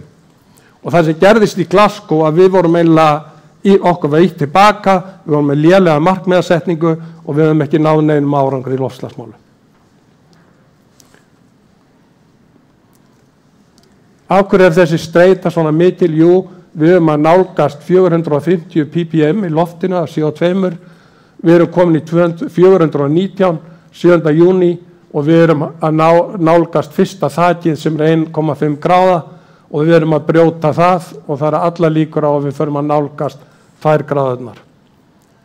Það mun þýða gríðarlegar hörmungar fyrir mannkynið og vistkerfið allt og við erum að vinna í því að undirbúa börnin okkar, undirbúa framtíðina fyrir alveg gríðarlega breytingar á allri náttúru og veðurfæri, bæði hérna á Íslandi og eyðileggingu. Og við erum farin að sjá það nú þegar og að þetta er að gerast þó við séum ekki komin hérna upp. Hvar erum við á Íslandi? Losunin á Íslandi er hérna 14 milljónir tonna eða 15 milljónir tonna og ef maður tekur allt með losun frá landi, losun frá flugi og siglingum og losun frá almennri starfsemi þá erum við 16 milljónir tonna losun. Og við verðum að fara að horfast í augu við það. Við erum nefnilega ekki ennþá farin að skilja þessar stærðir og við erum ekki farin að skilja hvað kemur til með að kosta Íslands samfélag. Við erum að auka losunina fram til 2015, frá 1990. Þannig að hér erum við stödd 2015. Það sem við höfum sagt, við erum búin að skuldbinda okkur til þess að draga úr losunum 55%. Gagnvart þeim hluta sem er losun vegna atvinnustarfsemi, losun vegna úrgangs og svo framvegis. Það eru 4,7 milljónir tonna, en 1990 var það 3,5 milljónir tonna. Þannig að 55% samdráttur í losun þýðir 70-75% samdrátt. Síðan er stóra verkefni sem við höfum lofað líka kolefnishlutleysi og það er 9 milljón tonna losun frá landi. Og hugsið ykkur það á 10 árum, börnin okkar sem 10 í dag, þegar þau farin inn í háskóla 20 ára gömul, þá er það 90 miljón tonna losun frá landi, bara á 10 árum. Og 90 miljón tonn er risastærð. Þannig að við höfum þessa skuldbindingu fyrst hérna að draga úr 55%, þýðir í raun 75%, 70-75%. Síðan höfum við kolefnishlutleysi. Það eru allir að tala kolefnishlutleysi, en við erum ekki að taka það til okkar hvað það þýðir. Og það er það sem ég ætla að fara í gegnum hérna í þessum fyrirlestri, raunverulega hvað þetta þýðir. Endurheimt landgæði, það er þessi 9 miljón tonn. Þessi listi hér er annars vegar verkefni sem við þurfum að fara í, sem á lárétta ásna hérna uppi, og hins vegar forsendurnar sem hérna til vinstri. Forsendunar eru það að lagaumgjörðin verði sett í lag. Það er einhver stjórnmálumenn farnir að tala lagaumgjörðin í dag í kringum umhverfismál. Ekki svo ég hafi fengið nokkra tilfinningum fyrir því að menn sé að átta sig á því að lagaumgjörðin verður að breytast. Tæknin. Og það er alveg dásamlegt að heyra öll þessi frábæri fyrirtæki sem að verða til. Af hverju eru þau verða til? Vegna þessa stuðningsumhverfi ríkisins, þar er skattafrádrátturinn, hann er orðinn það öflugur að hann er fann að gefa innspýtingu raunverulega inn í nýsköpun á Íslandi. Og það verður að halda áfram. Ríkisstjórnin í dag er að draga lappirnar með það að halda áfram 35% frádrættina. Hún er komin í 20% og það verður að koma aftur upp í 35% til að halda þessum frábæri fyrirtækjum gangandi. Því að þau eru grunnurinn að því að við náum árangri í umhverfismál. Síðan er það fjármögnun og það er alveg dásamlegt að heyra það að lífeyrissjóðirnir eru búin að koma með útspil að þeir ætla að setja 500 milljarðar rúmlega eða 600 milljarðar í græna fjárfestingar. Þegar þetta var gert, þá var hugsunin svo að þessar grænu fjárfestingar eru líka erlendis. En það sem við erum að segja, við þurfum 500 milljarða inn í íslensk fjárfestingaverkefni á næstu 10 ára. Og þegar ég heyri tölurnar dags, þá er ég svona orðin efins að það sé nægjanlegt. Þetta eru miklu stærri tölur. Og við verðum, ríkið getur aldrei og sveitarfélögin getur aldrei fjármagnað þetta. Þetta verður að koma frá einkaaðilum, þetta verður að koma frá lífeyrissjóðunum. En af hverju getur þetta komið þaðan? Vegna þess að við verðum að gera þessi verkefni arðbær. Og það er ekkert arðbærara inn í framtíðina heldur en græn fjárfesting. Það mun verða að kalla eftir grænum lausnum, það mun verða að kalla eftir grænum kolefniskvótum, það mun verða að kalla eftir öllu þessu. Á ásnu hérna uppi eru stærstu verkefni Íslendinga. Það endurheimt landgæða. Það að draga úr losun 9 milljón tonna. Sú fjárfesting bara 50 til 80 miljardar sem verða að fara í skógrækt, landgræðslu, endurheimt votlendis. Þar getum við gert það arðbært því að þar getum við búið til kolefniseiningar sem eru seljanlegar á erlendis. Arðsemin í svona verkefni er 13%. Þetta er langtíma fjárfesting, en þetta er mikilvæg fjárfesting til að loka fyrir losun landsins. Orkuskiptin. Þar er metanólið alveg gríðarlega mikilvægt fyrir skipin, metanið fyrir bílana og svo framvegis, og við verðum að fara að sinna því að mjög miklu hörku, og þar er borgarlínun og svo framvegis að fara inn í því verkefni. Síðan er það aðrar fjárfestingar sem eru varðandi aðlögun, og við höfum heyrt mikið það. Það sem við verðum að gera, og klappir eru blandar inn í alla þessa lóðrétta ása. Og við erum með tæknina fyrir skipin, við erum með tæknina fyrir hafnirnar, við erum með tæknina fyrir samþættingu vistkerfisins, og við erum með tæknina fyrir landbæturnar. En þetta er það sem við verðum að gera, og þetta er það sem verkefni sem býða okkar, en laga umgjörðin verður að fara að koma. En bara að því ég er að stela tíma, ég ætla að segja ykkur það að þetta er rosalega mikilvægt að hafa þetta í huga. Markaðsverð á kolefniseiningum er sett þarna í ásinn og sýnir að 2030 þegar við eigum að gera upp Parísarsamkomulagið, þá verður það lágmarki komið í 20.000 krónur. Það þýðir að Íslendingar þurfa að kaupa losunarheimildir vegna þess að við höfum ekkert gert. Það þýðir það að við þurfum að borga árlega, og uppsöfnum kaup á kolefnisheimildum geta orðið alltaf 250-60 miljardar. Af því við höfum ekki gert þetta. Ef að við gerum ekkert fyrir 2030 og eigum að vera kolefnishlutlaus fyrir 2040, og til að vera kolefnishlutlaus 2040 verðum að setja plönturnar í jörðina núna, og við verðum að vinna þessi verkefni. Þá erum við að tala 400-500 miljardar bara á einu ári. Við skulum gera okkur grein fyrir því. Og þetta er reikningur sem við erum að fara að senda á komandi kynslóðir. Þannig að það er eins gott að við hættum að búa til skýrslur, hættum að gera greiningar og förum að vinna.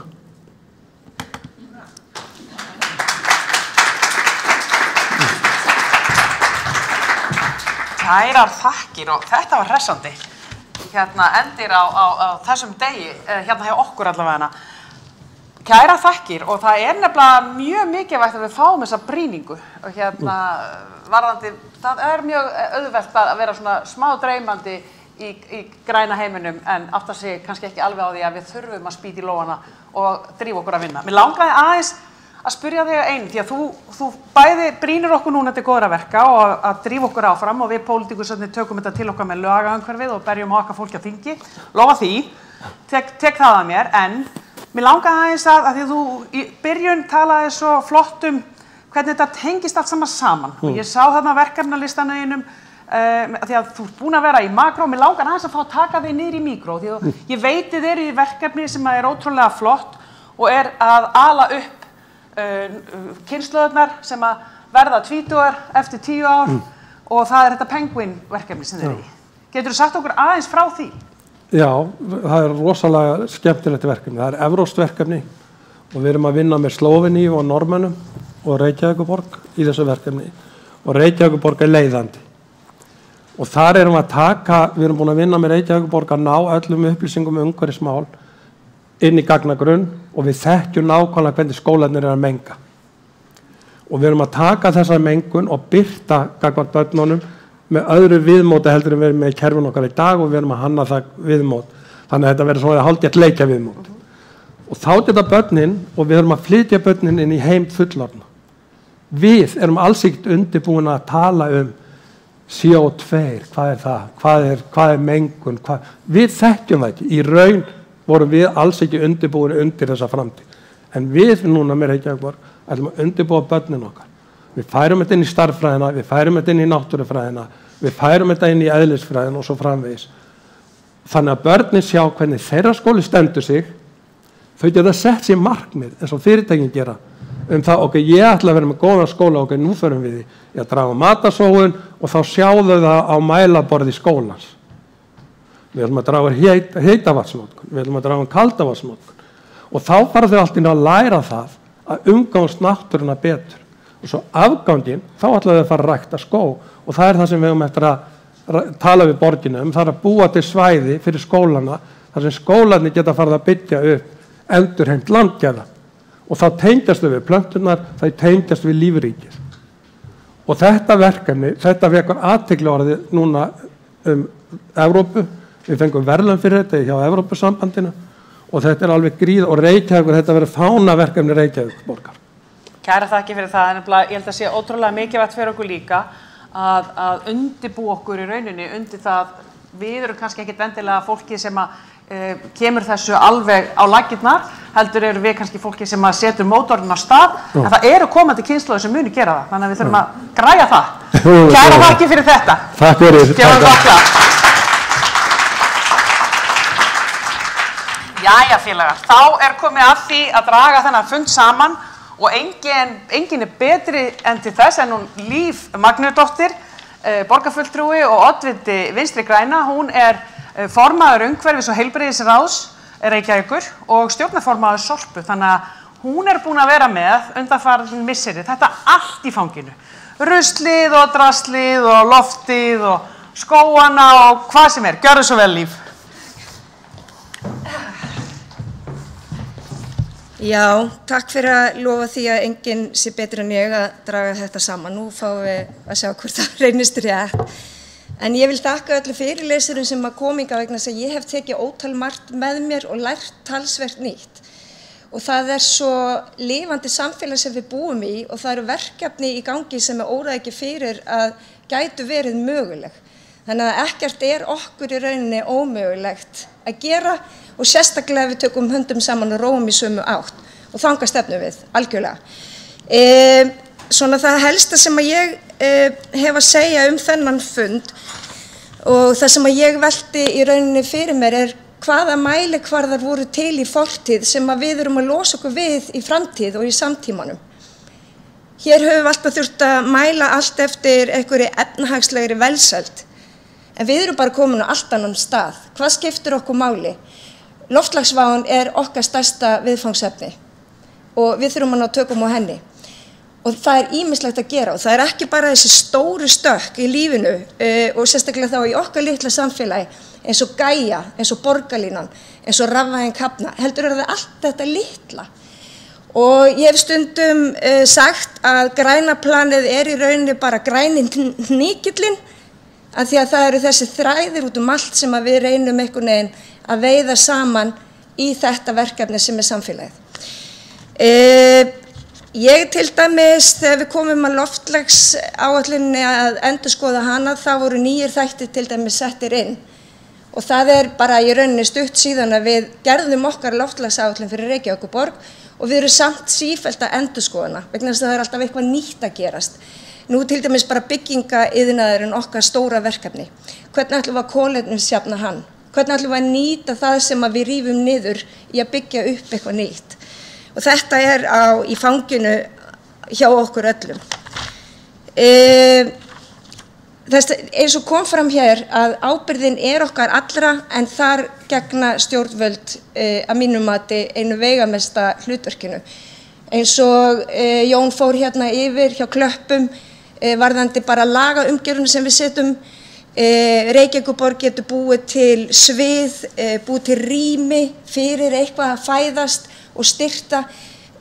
Stjórnmálamenn þurfa ekki alltaf að finna upp hjólið og ég svo ánægð með hana Kristínu Sofíu sem sagði að þið getur komið í grósku, þið þurfa ekki einu svona að hafa góða hugmynd og ég hugsaði bara, vá, ég get orðið svona frumkvöðl ef að mér tekst ekki að vinna kosningarnar í vor. Við erum vissulega kannski skammt á við komin en samt erum við á svo mikilli ferð. Þannig að ég ótrúlega bjartsýn og sérstaklega eftir að fá hérna líka nýtt að vita og þó ég svo að kafi í þessu alla daga. Það eru nokkur svona kannski lykil orð sem að ég ætla að reyna að nýta þennan dag í. Annars vegar það samvinna og samstarf. Ég held okkur takist alltaf mikið betur upp ef við vinnum þetta saman. og eins og hefur komið fram hér í fyrirlestrunum þá þurfum við að hætta þessum sílóum. Það eru þessi þræðir sem við þurfum einhvern veginn að fanga og hnýta saman og það eru þessi ólíku þræðir. Þannig að vinna með fyrirtækjum, félögum, grasrótarsamtökum, þannig að við besta árangri að mínum mati. Það líka það, eins og ég sagði á þannig, þá ekkert ómögulegt. Þó að kannski einhverjum svona greiningafyrirtækjum tekst að segja að það bara ómögulegt fyrir þetta að spá, að þá ætla ég að vitna í áhrifavald sem að sagði vestrænn áhrifavaldur Donald Rumsfeld. Hann sagði, there are no knowns, there are things we know. We also know there are known unknowns. That is to say, we know that there are some things we do not know. But there are also unknown unknowns. The ones we don't know. Þetta virðist vera einhver orðasúpa, en þetta alveg satt. Og það náttúrulega þetta síðasta sem áhættu þáttur, sérstaklega hjá okkur í stjórnvöldum, en við eigum ekki að láta það byrgja okkur sín. Við verðum að gera plön, við þurfum kannski að breyta plönum, en að minnsta kosti við verðum að hafa einhverja framtíðarsýn þannig að við séum öll að róa í sömu átt. Og þetta tek ég með mér í dag og þakka ykkur kærlega fyrir komuna.